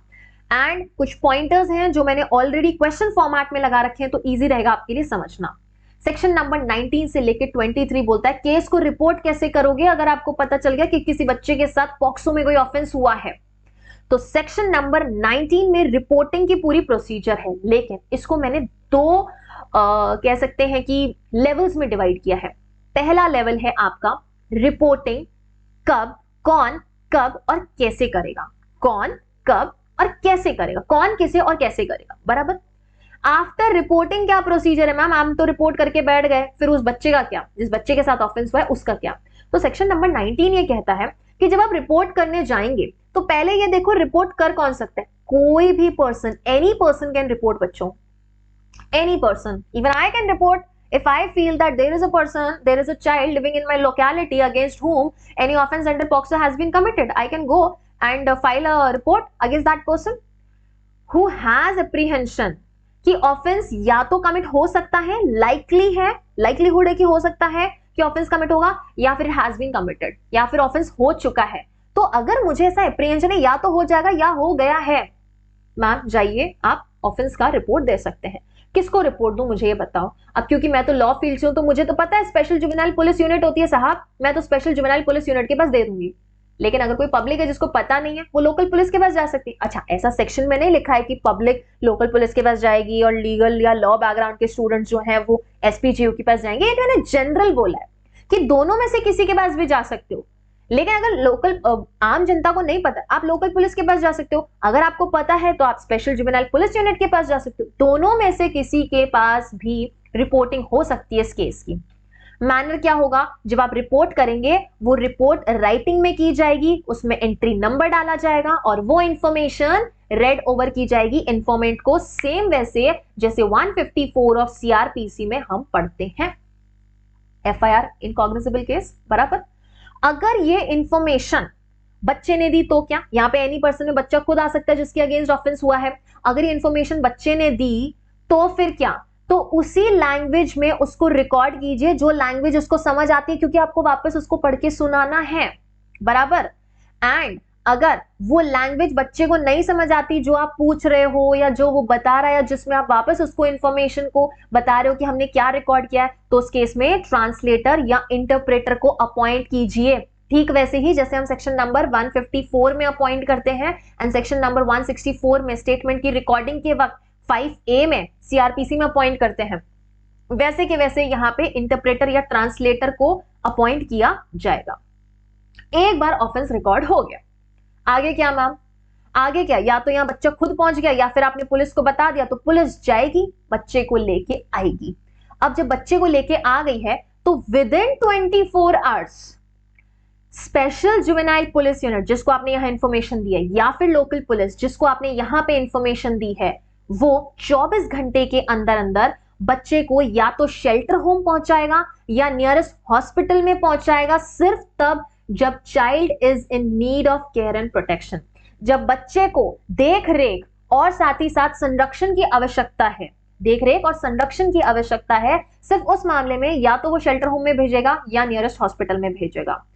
और इसके बाद 24 आवर्स के अंदर आपकी स्पेशल जुवेनाइल पुलिस यूनिट या लोकल पुलिस को रिपोर्ट करनी है, किसको, आपके स्पेशल कोर्ट को रिपोर्ट कीजिए या फिर चाइल्ड वेलफेयर कमिटी को रिपोर्ट कीजिए। देखो अगर शेल्टर होम या नियरेस्ट हॉस्पिटल नहीं भेजा ना, अगर वो सीसीपी नहीं है, नो प्रॉब्लम, मत भेजिए उसको, आपको जैसे ही वो बच्चा मिलता है आप इमीडिएटली 24 आवर्स में या तो चाइल्ड वेलफेयर कमिटी के पास भेजिए या स्पेशल कोर्ट के पास भेजिए। और अगर आपके पास स्पेशल कोर्ट नहीं बनाया गया है, आपके डिस्ट्रिक्ट में ऐसा कोई भी पॉक्सो का स्पेशल कोर्ट नहीं बनाया गया है जो हम आगे सेक्शन नंबर 28 में पढ़ने वाले हैं, देन इन दैट केस आप कोर्ट ऑफ सेशन के सामने उस बच्चे को हाजिर कीजिए कि this is the person, this is the victim.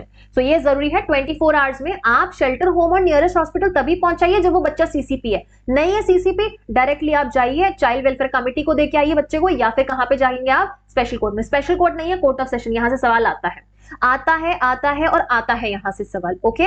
और सीसीपी नहीं है तो डायरेक्टली यहां भेज दीजिए, सीसीपी है तो यहां भेजिए, उसके बाद यहां पे कोर्ट ऑफ सेशन में जाके आपको रिपोर्ट करनी है, भेजना नहीं है, आई मीन टू से रिपोर्ट करनी है, भेजना नहीं है, सॉरी, बच्चे को यहां नहीं भेजना है, आपको रिपोर्ट करना है कि ऐसा कुछ मैटर हुआ है, ओके। आगे चलेंगे। अब 19 में रिपोर्ट हो गई है, 19 में रिपोर्ट होने के बाद जितना भी हमारा प्रोसीजर वो 24 से स्टार्ट होगा, ठीक है, 24 से स्टार्ट होगा। लेकिन उससे पहले कुछ ऐसी चीजें हैं जो, this is your 23, okay, this is your 23। अब कुछ ऐसी चीजें हैं जो हम यहां डिस्कस करेंगे जहां पे पनिशमेंट बनता है जो कि ऐसे पर्सन के अगेंस्ट नहीं है जिसने सेक्सुअल ऑफेंस किया है, बट ऐसे पर्सन के अगेंस्ट है जो कि ड्यूटी बाउंड था कुछ एक्ट करने को, लेकिन उसने वो ड्यूटी निभाई नहीं। अब उसने जब ड्यूटी निभाई नहीं तो उस केस में ब्रीच ऑफ ड्यूटी मानेंगे हम, क्योंकि इस एक्ट ने खुद कुछ ऑब्लिगेशंस दिया है। हमने इस एक्ट के ऑब्जेक्टिव में ही पढ़ा था कि आपको चाइल्ड की आइडेंटिटी को प्रोटेक्ट करके रखना है। अगर यहाँ पे चाइल्ड की आइडेंटिटी प्रोटेक्ट नहीं हुई, अगर बच्चे की आइडेंटिटी प्रोटेक्ट नहीं की गई है, तो आप सेक्शन नंबर 20 में देखो पनिशमेंट दे रखी है। ये कहता है नॉट 20 में पनिशमेंट नहीं, 20 में ऑब्लिगेशन दे रखी है, पनिशमेंट हम आगे देखने वाले हैं, दैट इज 23 में देखने वाले हैं। सेक्शन नंबर 20 कहता है, सुनो मीडिया वालों, आपके ऊपर एक ऑब्लिगेशन है, नॉट जस्ट मीडिया वालों, media, hotel, lodge, hospital, club, studio, photographic facility, आपके यहां पे कहीं पर भी अगर आपको लगता है कि कोई ऐसा ऑफेंस हो रहा है, सेक्सुअल ऑफेंस हो रहा है या बच्चे को पोर्नोग्राफिक पर्पस के लिए यूज किया जा रहा है, मतलब पॉक्सो के अंदर कोई ऑफेंस आपकी नजरों के सामने हो रहा है या आपको लग रहा है कि हो सकता है, तो आप इंफॉर्मेशन दीजिए या तो स्पेशल जुवेनाइल पुलिस यूनिट को या फिर लोकल पुलिस को। क्लियर है, लोकल पुलिस को। मान लो होटल के ओनर को लगा जाने दो, कौन न्यूज देगा, अपने क्या लेन देन, क्यों हमें फालतू का फंसना फलाना वगैरह, है ना, तो उस केस में सेक्शन नंबर 21 में आपने फेलियर किया है, आपके ऊपर ऑब्लिगेशन थी, you failed to report the case. और वहीं पर सेक्शन नंबर 19 में रिपोर्ट करने के लिए फेल हुए हो आप 20 में, एंड रिकॉर्ड करने के लिए फेल हो गए हैं हमारे स्पेशल जुवेनाइल पुलिस यूनिट या लोकल पुलिस सेक्शन नंबर 19 में। रिकॉर्डिंग कहां हो रही है? 19 में। केस को रिपोर्ट करने का ऑब्लिगेशन कहां? 20 में। तो 19 या 20 दोनों में से अगर किसी भी सेक्शन में वो पर्सन फेल होता है, then in that case punishment 6 months और फाइन। 6 months और फाइन। सेक्शन नंबर 22 बोलता है गलत इंफॉर्मेशन दिया तो, किसी भी पर्सन ने ये गलत इंफॉर्मेशन दे दिया कि इस पर्सन ने तो इस बच्चे के अगेंस्ट ऐसा कोई सेक्सुअल ऑफेंस किया है, जानबूझ के दिया है ताकि उस पर्सन को हैरेस कर सके, परेशान कर सके, कि सेक्शन नंबर 3, 5, 7, 9 में ऐसा कोई उसने ऑफेंस किया है, भैया सीधा 6 months और फाइन। कहने का मतलब यह है malicious prosecution, malicious prosecution not allowed. Section number 23 को जब आप पढ़ रहे हो 20 से कनेक्ट करना है। दिस इज द रीजन मैंने इन दोनों को ऊपर नीचे लिखा है, क्योंकि 20 में जहां सिर्फ हमारे इतने सारे लोगों पर ऑब्लिगेशन डाला है, 23 उसमें से वन ऑफ देम की बात करता है, मतलब मीडिया के बारे में बात करता है, और बोला है कि मीडिया, जहां हमने 20 में आप पे ऑब्लिगेशन डाला ना, 23 में आपको एक प्रोसीजर अपनानी है, और प्रोसीजर वो है कि आप बिना कंप्लीट इंफॉर्मेशन के रिपोर्ट या कमेंट नहीं करेंगे। सो जर्नलिस्ट के लिए जनरली ये है कि बिना पूरी इंफॉर्मेशन के आप कोई भी या किसी भी तरीके का रिपोर्टिंग नहीं करेंगे।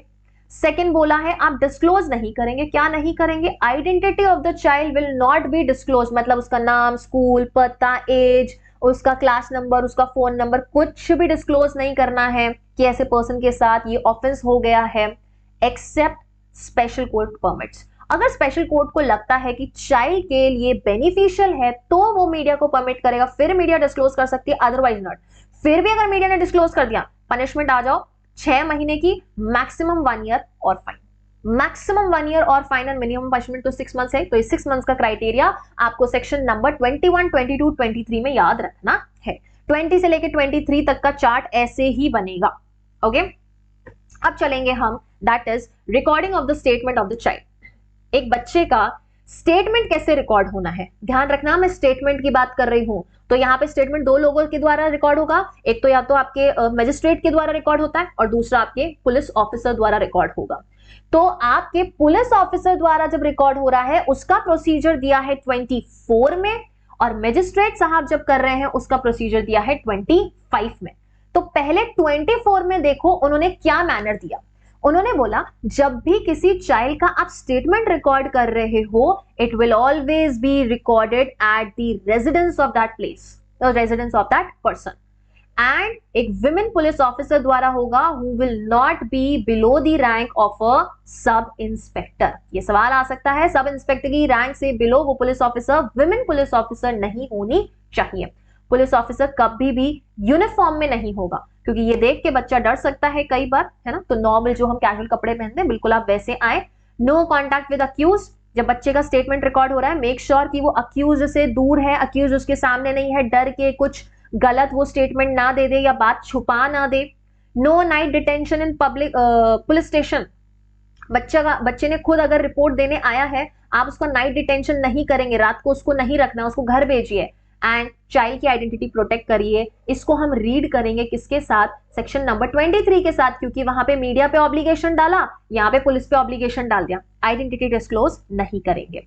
25 में देखते हैं कि मजिस्ट्रेट के ऊपर क्या रूल्स लगा रखे हैं या क्या उन्होंने लॉ बना रखा है कि उनको वो चीजें ध्यान रखनी पड़ेगी जब कोर्ट में उस बच्चे का स्टेटमेंट रिकॉर्ड हो रहा है। तो पहला उन्होंने बोला, अगर बच्चे ने 164 का स्टेटमेंट दिया, है ना, मजिस्ट्रेट के सामने कहां स्टेटमेंट होता है? 164 में। ओके, 164 में जब मजिस्ट्रेट के सामने स्टेटमेंट हो रहा है, तो उसको ठीक उसी लैंग्वेज में आप रिकॉर्ड करें as it is spoken by the child, ठीक उसी शब्दावली में और उसी लैंग्वेज में, क्योंकि बच्चे का बोलने का तरीका, बच्चे का चीजों को सामने रखने का तरीका काफी डिफरेंट होता है, हम एडल्ट जैसा नहीं होता, बराबर।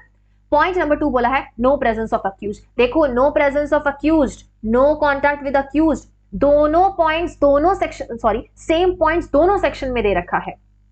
थर्ड पॉइंट कहता है जब रिपोर्ट भेजी गई है पुलिस ऑफिसर द्वारा under section 173 CrPC, that is chargesheet भेजी गई है, तो उस केस में they have to make sure कि हम डॉक्यूमेंट्स की कॉपी या तो चाइल्ड को दे रहे हैं या उसके रिप्रेजेंटेटिव को दे रहे हैं under 207, that is supply of documents. 206 में बता रखा है आपको और 207 में भी बता रखा है, दोनों में आपको अलग अलग तरीका बता रखा है कि कब 206 में देनी है, कब 207 में देना है, बराबर। तो आपके ऊपर जिम्मेदारी है मजिस्ट्रेट साहब कि आप क्या करेंगे, उस बच्चे को 207 में डॉक्यूमेंट सप्लाई करेंगे, क्योंकि अगर आगे कोर्ट ऑफ सेशन के पास केस जाते तो court of session is not going to supply the documents, it is the duty of a magistrate only under section 207।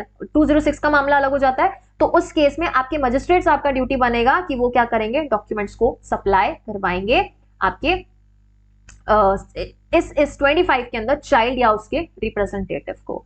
अब 25 का ही मैं कह सकती हूं भाई है 26, जो उन्होंने बोला कि जब स्टेटमेंट रिकॉर्ड हो रहा है तो कुछ और एडिशनल प्रोविजंस हैं, चाहे 24 हो गया है या 27 हो गया है, दोनों के वक्त कुछ और एडिशनल प्रोविजंस है जो आप ध्यान रखिए। अब वो क्या एडिशनल प्रोविजंस है, उन्होंने बोला स्टेटमेंट हमेशा पेरेंट्स की प्रेजेंस में रिकॉर्ड होगा, अगर यहां लगता है आपको तो ट्रांसलेटर या इंटरप्रेटर का प्रयोग करें।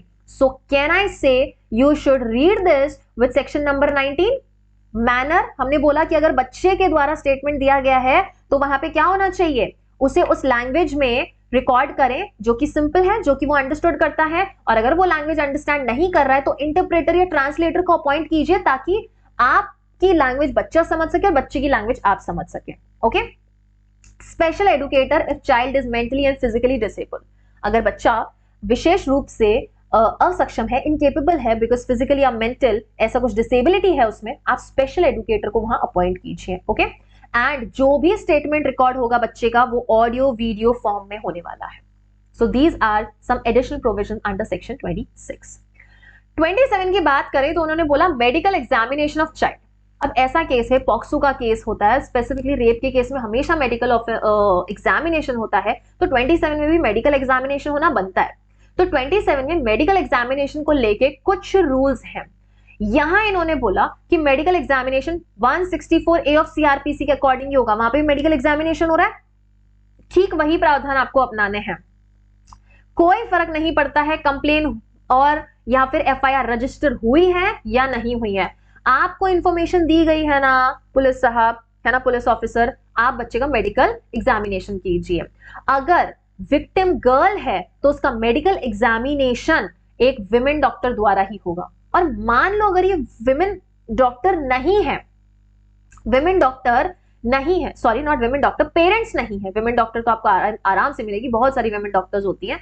ये मेडिकल एग्जामिनेशन किसकी प्रेजेंस में होना चाहिए, पेरेंट्स की प्रेजेंस में। अब मान लो पेरेंट्स नहीं है वहां पे या बच्चे के पेरेंट्स डेड हैं, then in that case what, उस केस में एक ऐसी विमेन जो कि नॉमिनेट की गई है हेड ऑफ मेडिकल इंस्टीट्यूट द्वारा, मेडिकल इंस्टीट्यूट ने जिस विमेन को यहाँ पे नॉमिनेट किया है वो विमेन की प्रेजेंस में उस बच्चे का मेडिकल एग्जामिनेशन होगा। ये सेक्शन नंबर 27 के बारे में ना हम miscellaneous that is last chapter number 9 में एक पॉइंट पढ़ेंगे, एक सेक्शन पढ़ेंगे, वहां मैं इसको वापस कनेक्ट करूंगी सेक्शन नंबर 27 को। Okay, so that is how the recording of the statement has to take place and when it comes to section number 28 to 32 that is special code.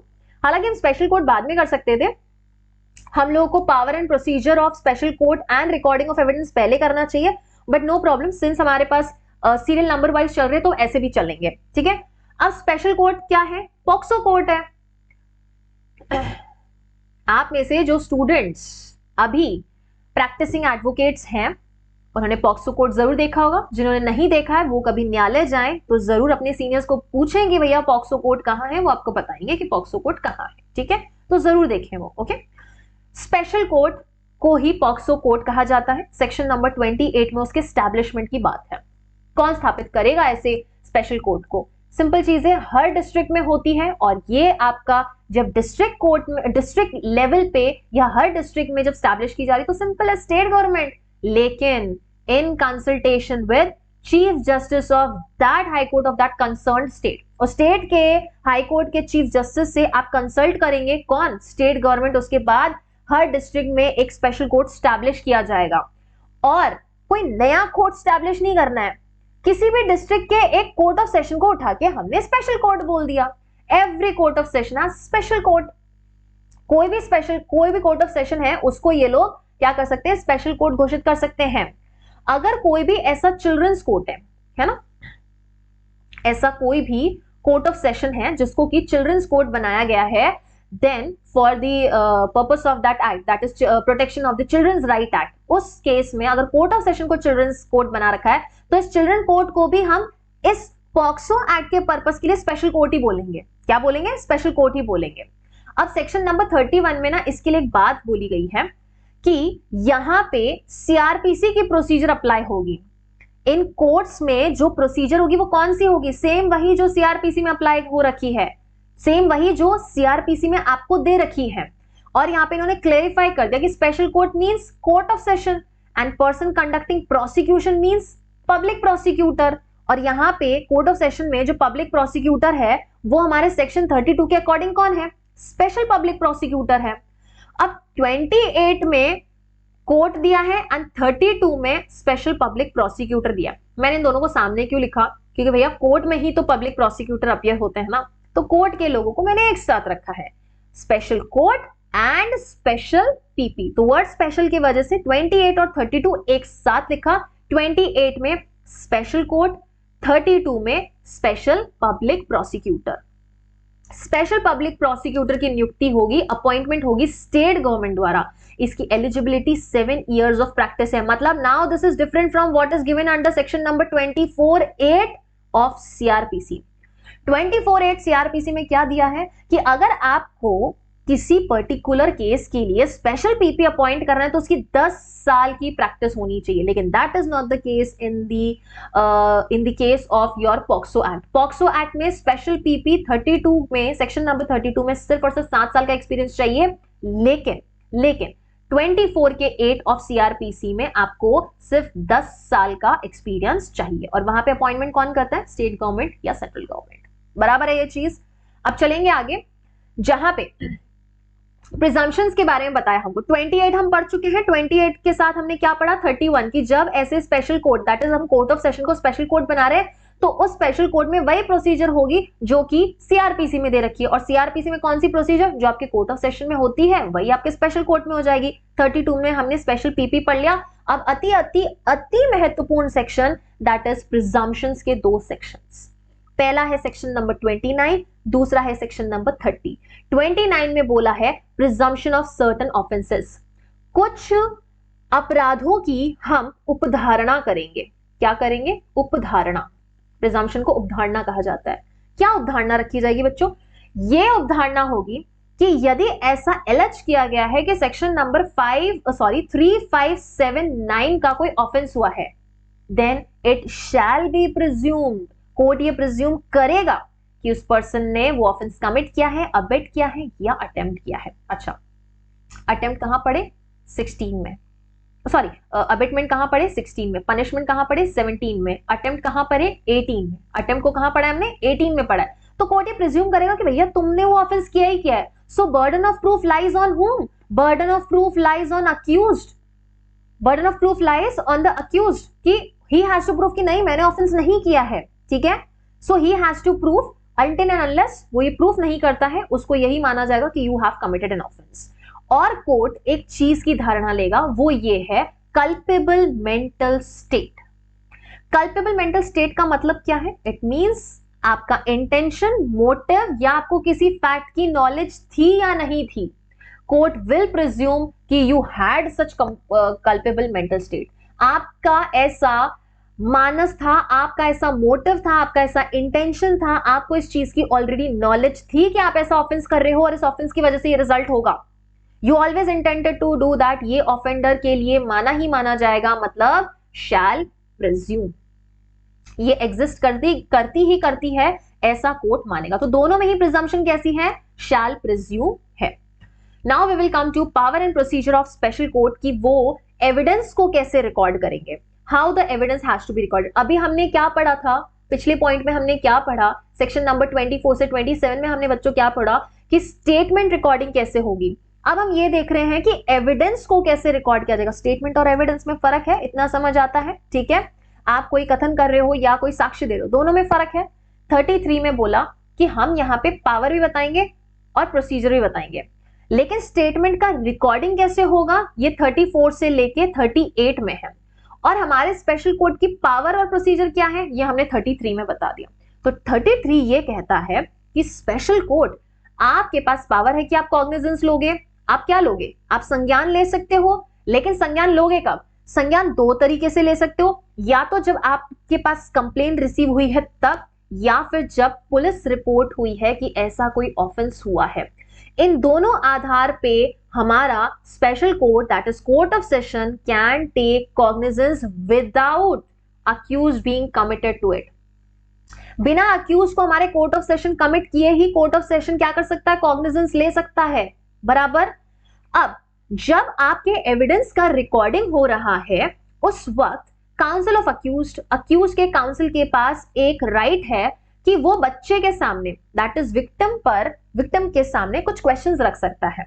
लेकिन ऐसा नहीं है कि आप किसी भी प्रकार के क्वेश्चंस पूछ सकते हो। पता चला ऐसा कुछ इनडिसेंट आप सवाल पूछ रहे हो, या ऐसा कुछ स्कैंडेलियस क्वेश्चन है जो आप बच्चे के सामने रख रहे हो, या बच्चे की डिग्निटी को हर्ट कर रहे हो। इसीलिए इस चीज को इंश्योर करते हुए आपको सबसे पहले कम्युनिकेट करना है स्पेशल कोड को। You have to give the list of the questions to the special court and let them know that these are the questions that will be put forward to the child. ये हम questions है जो बच्चे से पूछना चाहते हैं ताकि बच्चा प्रिपेयर है, डरे नहीं। Okay, permit the breaks for the child. बच्चा है डर जाएगा, आप उसको ब्रेक लेने दीजिए प्रोसीडिंग के दौरान, एविडेंस रिकॉर्डिंग के दौरान। चाइल्ड फ्रेंडली एटमॉस्फेयर क्रिएट करें ताकि बच्चा डरे नहीं। Child not to be called repeatedly to the court. बार बार बुला के बच्चे को परेशान ना किया जाए, डराया नहीं जाए। कोई भी एग्रेसिव कैरेक्टर असैसिनेटिंग क्वेश्चन नहीं पूछा जाएगा, इंडियन एविडेंस एक्ट, बराबर। चाइल्ड की आइडेंटिटी डिस्क्लोज नहीं करनी है। फिर से पढ़ लिया हमने, फिर से पढ़ लिया। कहां पढ़ा था, सेक्शन नंबर 19 में पढ़ा था, सेक्शन नंबर 24 में पढ़ा था, और 33 में हमने वापस पढ़ लिया। 19 में, सॉरी इट वाज इन 23 बच्चों, 23 में आप आइडेंटिटी डिस्क्लोज नहीं करेंगे, मीडिया पर ऑब्लिगेशन लगाया। 24 में हमने बोला कि पुलिस जब आप स्टेटमेंट रिकॉर्ड कर रहे हो ना, तब बच्चे की आइडेंटिटी डिस्क्लोज ना कीजिएगा, ठीक है, इंश्योर करें कि आइडेंटिटी डिस्क्लोज ना हो। 33 में हमने एविडेंस रिकॉर्डिंग के वक्त बता दिया कि बच्चे की आइडेंटिटी डिस्क्लोज नहीं होगी। Direct for the payment of the compensation, victim compensation scheme और कोर्ट ऑफ सेशन के जितने भी पावर्स होते हैं वो सारे पावर्स हमारे किसके पास होने वाले हैं, स्पेशल कोर्ट के पास। अब डिस्कस करते हैं कि कॉग्निजेंस लेने का टाइम पीरियड क्या होगा, ट्रायल कैसे कंडक्ट होगी। अब बच्चे की एज डिटरमाइन करनी है उस केस में जब ऑफेंडर ही बच्चा है, जब हमारा ऑफेंडर ही बच्चा, तो वो कैसे डिसाइड होगी। एज वेल एज आपके असिस्टेंट्स की बात करें, इंटरप्रेटर की बात करें, स्पेशल एजुकेटर्स की बात करें तो क्या प्रावधान है।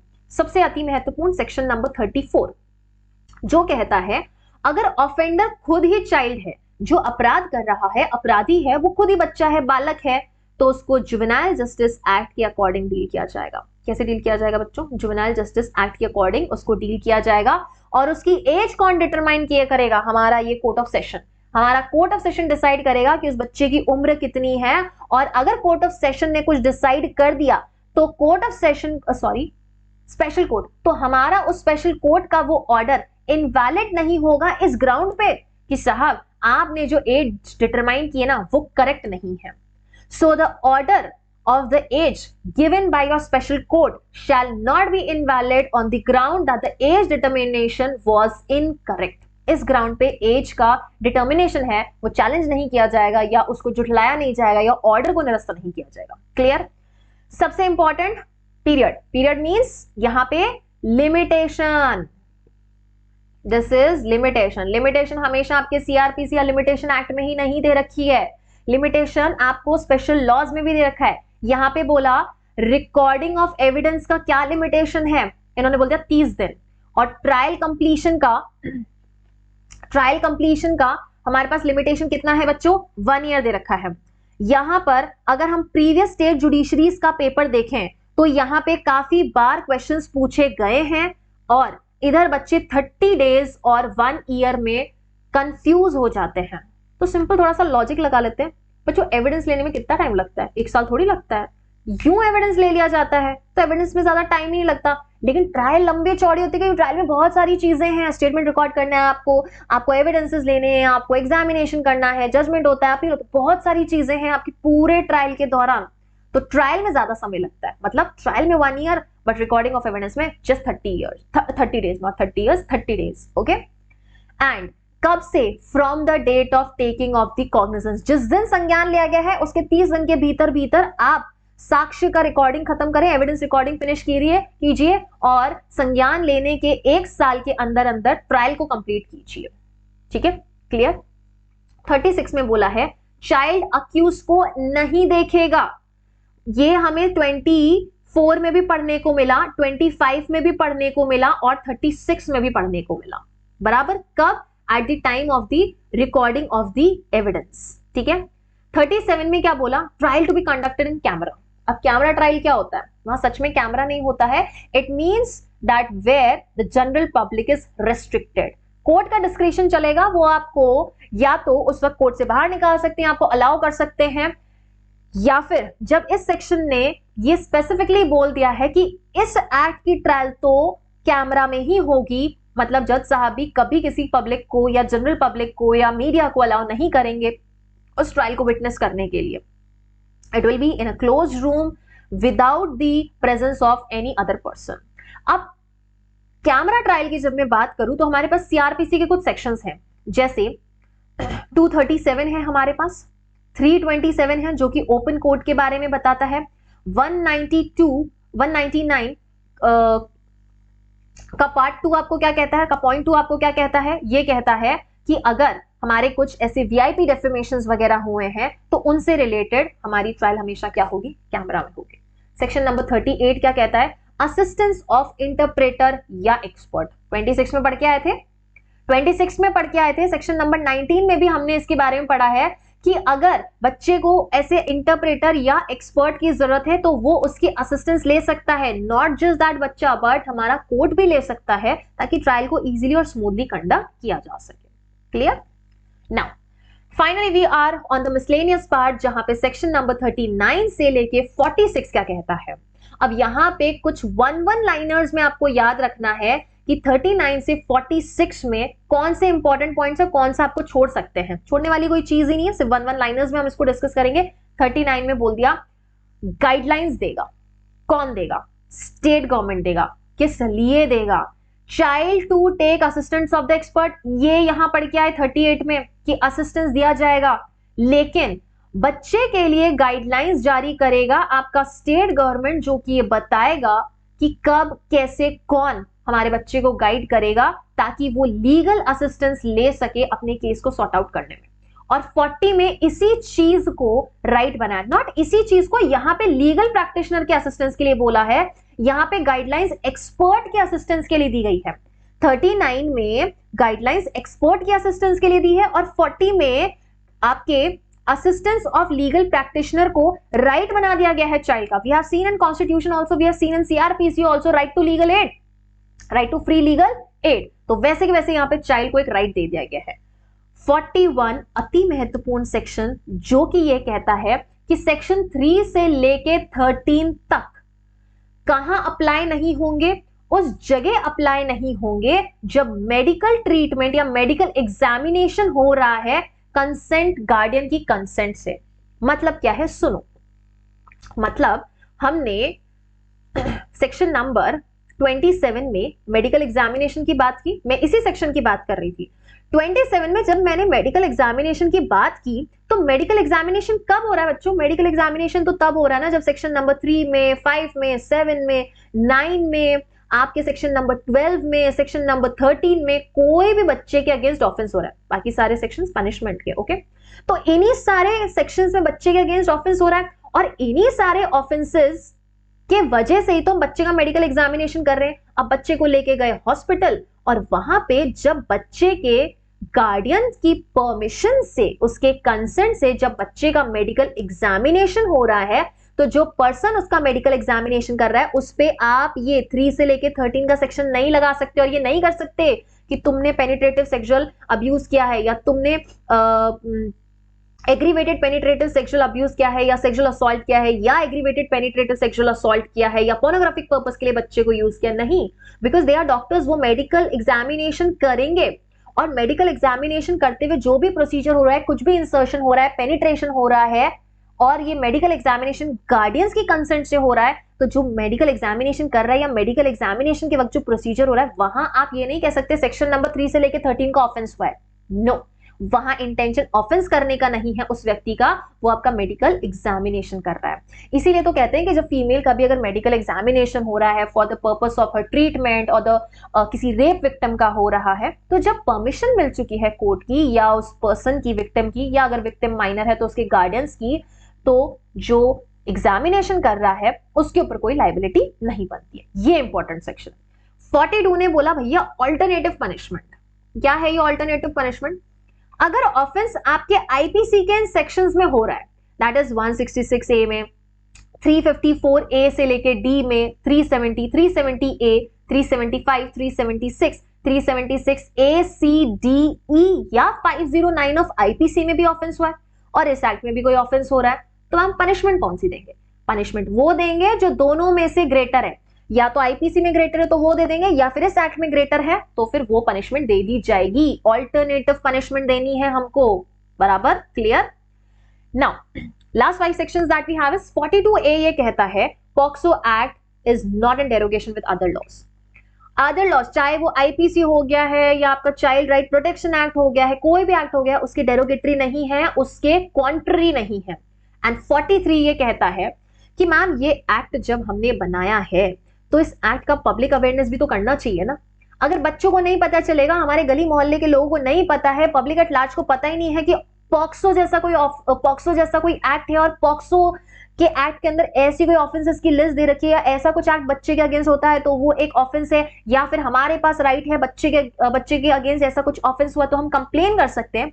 अगर इसका पब्लिक अवेयरनेस नहीं है तो इस एक्ट का इंप्लीमेंटेशन इफेक्टिवली कैसे होगा?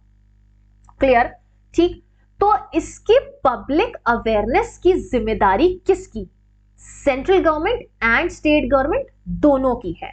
तो ये पब्लिक अवेयरनेस करेंगे कैसे? इन्होंने बोला मीडिया के थ्रू करेंगे, जिसमें टीवी, रेडियो, प्रिंट मीडिया सब कुछ इंक्लूड होता है। क्या है? सब कुछ इंक्लूड होता है। फिर और क्या हो सकता है? पीरियोडिकली ट्रेनिंग कर सकते हैं वो अपने ऑफिसर्स वगैरह की, कि किस तरीके से आप अगर पब्लिक सर्वेंट्स हैं तो आपको कब कहां कोई बच्चा दिखे तो आपको उसे कैसे हेल्प आउट करना है, कैसे आप उसकी काउंसलिंग कर सकते हैं, कैसे बच्चे को प्रोटेक्ट कर सकते हैं। ओके।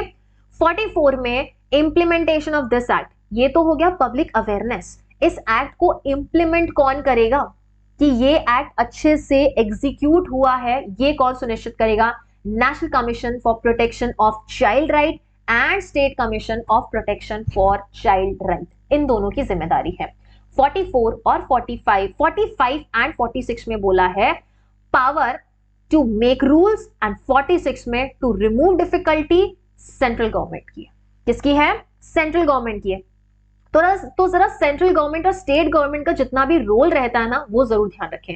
एक बार मिसलेनियस को अच्छे से वापस से रिवाइज कर लेते हैं, क्योंकि यहाँ पे कम से कम 8 सेक्शंस आपके पास हैं, तो ये मैं नहीं चाहती कि आप जो है भूल जाएं। 39 में बोला कि गाइडलाइंस दी है हमने, किस चीज के गाइडलाइंस के लिए? कि बच्चा अगर चाहे तो असिस्टेंस ले सकता है एक्सपर्ट की। 40 में हमने बोला कि बच्चे का राइट है कि वो लीगल प्रैक्टिशनर की असिस्टेंस लेगा। 40 में हमने बोला कि सेक्शन नंबर 3 से लेके 13 में अगर किसी भी तरीके का ऑफेंस हुआ है, उसका मेडिकल एग्जामिनेशन हो रहा है, तो मेडिकल एग्जामिनेशन करते हुए उस पर्सन पे 3 to 13 का ऑफेंस नहीं बनेगा। 42 में हमने बोला ऑल्टरनेटिव पनिशमेंट, आईपीसी में भी ऑफेंस हुआ, इधर भी ऑफेंस हुआ, जिधर ग्रेटर पनिशमेंट दे रखी है आप उधर जा सकते हो। उसके बाद हमने 42A में क्या पढ़ा है? 42A में हमने ये पढ़ा कि जो आपका पॉक्सो है वो अदर लॉज के डेरोगेशन में नहीं होने वाला है। 43 में हमने बोला कि इसका पब्लिक अवेयरनेस कौन करेगा? हमारा या तो सेंट्रल गवर्नमेंट करेगा या तो नहीं, सेंट्रल गवर्नमेंट और स्टेट गवर्नमेंट दोनों की जिम्मेदारी है। मीडिया के थ्रू कर सकते हैं या पब्लिक ट्रेनिंग के थ्रू कर सकते हैं, पीरियोडिक ट्रेनिंग के थ्रू कर सकते हैं। उसके बाद हमने 44 में ये बोला कि इस एक्ट का इंप्लीमेंटेशन कौन करेगा? National commission for the protection of child right या फिर स्टेट कमीशन करेगा। 46 में हमने बोला कि यहाँ पे रूल मेकिंग पावर किसकी है? सेंट्रल गवर्नमेंट की। एंड 46 में हमने बोला है, 45 में रूल मेकिंग पावर एंड 46 में हमने बोला कि अगर डिफिकल्टी रिमूव करनी है तो किसका पावर? ये है हमारे सेंट्रल गवर्नमेंट का पावर। सो आई होप हमने एक अच्छे पेस में इस पॉक्सो एक्ट को फिनिश किया है और आपको मजा आया है इस एक्ट को पढ़ने में। अब हम चलेंगे फटाफट से अपने क्वेश्चंस को अटेम्प्ट करने की तरफ। First question is the police is required to perform which of the following duty? इसमें से कौन सी ड्यूटी है पुलिस की? Arrange the safety of the child और take the matter to child welfare committee within 24 hours of the report. Is it one only, two only, both, one and two? अब ये देखो, ये मामला किसका है? रिपोर्टिंग के बाद का है, आफ्टर रिपोर्टिंग का है. ये ड्यूटी किसकी बनती है? स्पेशल जुवेनाइल पुलिस यूनिट की या लोकल पुलिस की ड्यूटी बनती है कि अगर चाइल्ड सीसीपी है तो आप उसको शेल्टर होम में भिजवाएं या फिर नियरेस्ट हॉस्पिटल में भिजवाएं. कितने टाइम में? 24 आवर्स में. और 24 आवर्स में ही आपको क्या करना है? 24 आवर्स में ही आपको not police but your yes आपके court of session, that is court of session को इन्फॉर्म करना है कि ऐसा कुछ मैटर है. बेसिकली आपको कोर्ट ऑफ सेशन को नहीं करना है, आपको करना है चाइल्ड वेलफेयर कमेटी को, और साथ ही साथ आपको बताना है किसको? स्पेशल कोर्ट को. और अगर स्पेशल कोर्ट नहीं है, उसके एब्सेंस में आप कोर्ट ऑफ सेशन के पास जाएंगे. So right answer will be both 1 and 2. Okay, next. Who of the following statement, which of the following statement is true with regard to POCSO Act? इधर POCSO Act में से कौन सा section जो है, कौन सा पॉइंट जो है वो करेक्ट है? Child victim shall be female and accused shall be male. Child victim shall be male and accused person shall be female. Child victim and accused person shall be irrespective of the gender and none of the above. POCSO Act में हमेशा ध्यान रहे जो child victim है और accused वो दोनों ही female भी हो सकते हैं, मेल भी हो सकते हैं, कोई भी हो सकता है. चाइल्ड हमारा मेल भी हो सकता है, फीमेल भी हो सकता है. अगर मैं बात करूं अक्यूज्ड की तो वो भी मेल भी हो सकता है, फीमेल भी हो सकता है. So right answer is C, irrespective of the gender. Okay, section number 3. इस ऐसे ही अगर आप देखोगे सेक्शन नंबर 376 है ना बच्चों, सेक्शन नंबर 376 ऑफ आईपीसी अगर हम देखें, है ना, 375 में आपका रेप डिफाइंड है, अगर हम इसको देखेंगे तो बच्चों आपको रियलाइज होगा कि वो जेंडर बायस है. जेंडर बायस है जहां पे अक्यूज हमेशा मेल ही होगा एंड विक्टिम हमेशा फीमेल ही होगी. सो आई होप दैट इंडिया में कभी जेंडर बायस्ड लॉज भी आ जाएंगे रेप को लेकर भी, बट कुछ चीजों को देखते हुए अभी भी इसको जेंडर बायस्ड ही बनाया गया, जेंडर न्यूट्रल नहीं बनाया गया. A person who has knowledge that an offence has been committed provide such information to authorised person under POCSO act then he shall incur. भैया आपको पता चला ऐसा ऑफेंस हुआ है, आपने जाके इंफॉर्मेशन दे दी, आपके अगेंस्ट कोई लाइबिलिटी होगी क्या? और अगर होगी तो सिविल होगी, क्रिमिनल होगी, दोनों ही होगी या बिल्कुल नहीं होगी? बच्चों ये सेक्शन नंबर 19 से आया है. अगर आपको पता था या पता चल गया और आपने इंफॉर्मेशन दे दी तो कोई लाइबिलिटी नहीं आएगी. साफ साफ आपके सेक्शन नंबर 19 में लिखा है last paragraph. Clear? Special court shall complete the trial of POCSO act within how much time from the date of taking cognizance. हमने ये कहां पढ़ा? We read it under section number 36. चलो पहले question को अटेम्प्ट करेंगे, उसके बाद हम उस पर वापस जाएंगे. इज इट 3 months, 6 months और 1 year? It is 1 year. हमारे यहाँ ट्रायल की बात हो रही है. मैंने बोला कि ट्रायल में हमें ज्यादा टाइम लगता है, दैट मीन्स ट्रायल में हमें 1 year लगता है. And when it comes to recording of evidence तो वो कितने दिन में होना चाहिए बच्चों? वो होना चाहिए 30 days में. Should we go back to our section? Yes, section number 35. Clear? Yes. Which of the following court is designated to be a special court under POCSO Act? कौन सा कोर्ट है जिसको कि हम स्पेशल कोर्ट बना बैठे हैं और कहां दे रखा है? सेक्शन नंबर 28 जिसको हमने पढ़ा था 32 के साथ. ये कौन है? ये स्पेशल कोर्ट है. ये कौन है? स्पेशल पीपी साहब है. स्पेशल कोर्ट कौन सा है? Court of session.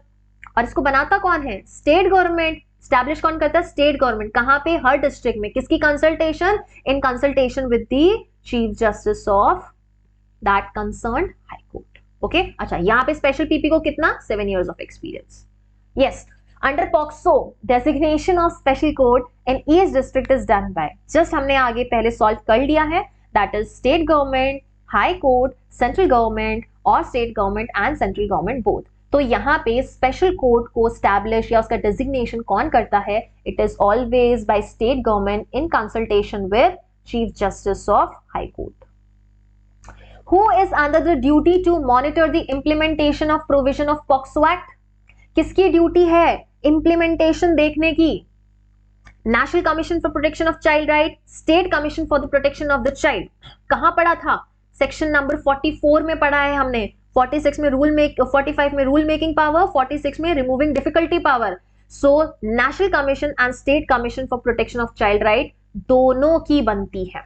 ये रहा आपका वो section, yes 44, monitoring the implementation. Okay, next, who can be appointed as special public prosecutor under section 32 to deal with the cases of POCSO under POCSO Act 2012।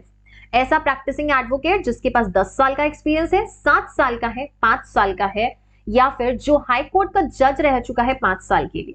We have already studied under section number 32 that the person should hold an experience of 7 years of practice। तो वो क्या होगा, आपका special PP बनने योग्य है। अच्छा एक बात बताओ, सेक्शन 24 ऑफ सीआरपीसी में, सेक्शन 24 और सीआरपीसी सबसेक्शन 8 में आपको क्या दे रखा है? आपको ये बोला कि अगर आपको स्पेशल पीपी चाहिए 10 इयर्स ऑफ एक्सपीरियंस होना चाहिए, 10 इयर्स ऑफ एक्सपीरियंस उसके पास होना चाहिए। Okay, which of the following is correct under POCSO act in relation to provision for recording of statement of the child shall be recorded by. कौन record करेगा इनको? पहले तो ये बताओ, रिकॉर्डिंग ऑफ द स्टेटमेंट के बारे में हमको दे कहां से कहां तक रखा है? It is given from section number 24 to 27। Recording of statement की बात कर रही हूं मैं, रिकॉर्डिंग ऑफ स्टेटमेंट की बात कर रही हूं। अगर मैं स्पेशल कोर्ट के power, procedure and recording of statement की बात करूं तो आप मेरे सामने रखोगे सेक्शन नंबर 33 से लेके 38 तक, बराबर। Police officer not below rank of sub inspector, women police officer not below the rank of inspector, police officer not below the rank of sub inspector और women police officer not below the rank of sub inspector। कौन से section से आया है पहले याद करके बताओ अच्छे से। It is from your section number 24, जहां मैंने चार्ट में लिखा था मैनर, किसके सामने लिखा था? 25 के सामने लिखा था, जहां मैंने लिखा कि अगर मजिस्ट्रेट साहब स्टेटमेंट को रिकॉर्ड कर रहे हैं तो उनका प्रोसीजर क्या रहने वाला है। So right answer is D, that is women police officer not below the rank of SI। According to POCSO Act, sexual assault includes, sexual assault कहां पढ़ के आए हम? Sexual assault section number 7 में पढ़ा, punishment 8 में पढ़ा, 8 में aggravated sexual assault पढ़ा है, 10 में उसकी punishment पढ़ी, 11 में हमने sexual harassment पढ़ा और 12 में sexual harassment की punishment पढ़ी है। ठीक है, enticing a child for pornographic purpose and give gratification, touching or making the child to touch the vagina, penis, anus or breast with sexual intent, showing any object to the child in form of media, repeatedly or constantly follows or watches the child either directly or through electronic means with sexual intent। हमने क्या बोला? sexual assault बोला है, sexual harassment नहीं बोला है। यहाँ पे आपको काफी सारे एलिमेंट सेक्सुअल हैरेसमेंट के भी दिखेंगे, so do not gate confused, do not gate confused. Section number 7 में सिंपल सी ये लाइन दे रखी है आपको, that is sexual intent, sexual intent के साथ touching. Okay, the statement of the child under POCSO shall not be recorded at, कहां record नहीं होगा? Place where the child usually resides, place where the child's choice है वहां, residence of the child, इन तीनों जगह रिकॉर्ड हो सकता है, लेकिन कहां नहीं हो सकता? नेगेटिव में पूछा है, any place near the local police station, यहां पे कोई भी बच्चे का स्टेटमेंट रिकॉर्ड नहीं होगा। As per which section? As per section number 24। Clear? Which of the following offence is not punishable under POCSO? Sexual harassment punishable है, हाँ जी, है ना मैम। 11 में डिफाइन है, 12 में पनिशमेंट है। सेक्सुअल असॉल्ट है, हाँ जी, 7 में डिफाइंड है, 8 में पनिश्ड है, 9 में एग्रीवेटेड दे रखा है और 10 में एग्रीवेटेड सेक्सुअल असॉल्ट की पनिशमेंट है। चाइल्ड फीटिसाइड ही तो है जो यहाँ पनिशेबल नहीं है। अच्छा, साथ ही साथ कुछ चीजें और रिवाइज कर लेते हैं। सेक्शन नंबर 13 में क्या दिया? पोर्नोग्राफिक पर्पस के लिए चाइल्ड को यूज किया तो 14 में इसकी पनिशमेंट दे रखी है। 15 में बोला अगर स्टोरेज किया ऐसी की चीज का तो पनिशमेंट मिलेगी। 16 में हमने बोला अबेटमेंट, 17 में हमने अबेटमेंट की पनिशमेंट बताई, 18 में हमने क्या बोला अगर अटेम्प्ट किया ऑफेंस का तो क्या, 19 में हमने क्या बोला कि आपकी प्रोसीजर क्या रहेगी केस को रिपोर्ट करने की, 20 में हमने क्या बोला मीडिया के ऊपर ऑब्लिगेशन है और उसी वक्त हमने 23 में मीडिया के लिए पनिशमेंट बता दिया कि मीडिया आपका प्रोसीजर क्या रहने वाला है, और अगर आपने आइडेंटिटी को डिस्क्लोज किया तो आपका पनिशमेंट 6 मंथ्स रहने वाला है, मैक्सिमम 1 ईयर एंड फाइन रह सकता है। ओके 21 में हमने ये बोला कि अगर आपने फेलियर कर दिया या तो रिपोर्ट को रिकॉर्ड करने में या फिर केस को रिपोर्ट करने में या फिर केस को रिकॉर्ड करने में। 22 में हमने बोला कि अगर आपने फॉल्स कंप्लेन दिया तो क्या, एंड 23 हम यहाँ कर चुके हैं, बाकी 24 से हमने एविडेंस रिकॉर्डिंग की सारी बातें कर ली है। ठीक है, सो आई होप ये एक प्यारा सा अच्छा सा पॉक्सो एक्ट हमने बहुत ही कम समय में फिनिश करने की कोशिश की है। हालांकि अगर इसकी डायरेक्ट रीडिंग को अच्छे से किया जाए तो लगभग ये 3 घंटे से ज्यादा का ऊपर समय ले लेता है, लेकिन प्रिलिमिनरी पॉइंट से रैपिड रिविजन को आई थिंक हम इतने टाइम में कर चुके हैं, and this time to POCSO act is completely justified. So ये एक्ट कैसा लगा है आपको, एंड ये तरीका पढ़ने का और पढ़ाने का कैसा लगा है, do let me know in the comment section. Your feedback is very necessary for all of us, and what all things are there that you expect from law वाला। क्या क्या चीजें हैं जो आप चाहते हैं लॉ वाला हम सारे स्टूडेंट्स के लिए करें, एंड अपना यूपीपीसीएसजे पे फोकस बनाए रखें। In case you are facing any problem in preparation, do let us know in the comment section. And अब मिलेंगे हम अगले सेशन में। So that was all from my side in this session. Now we will meet in another new session. Till then, thank you so much.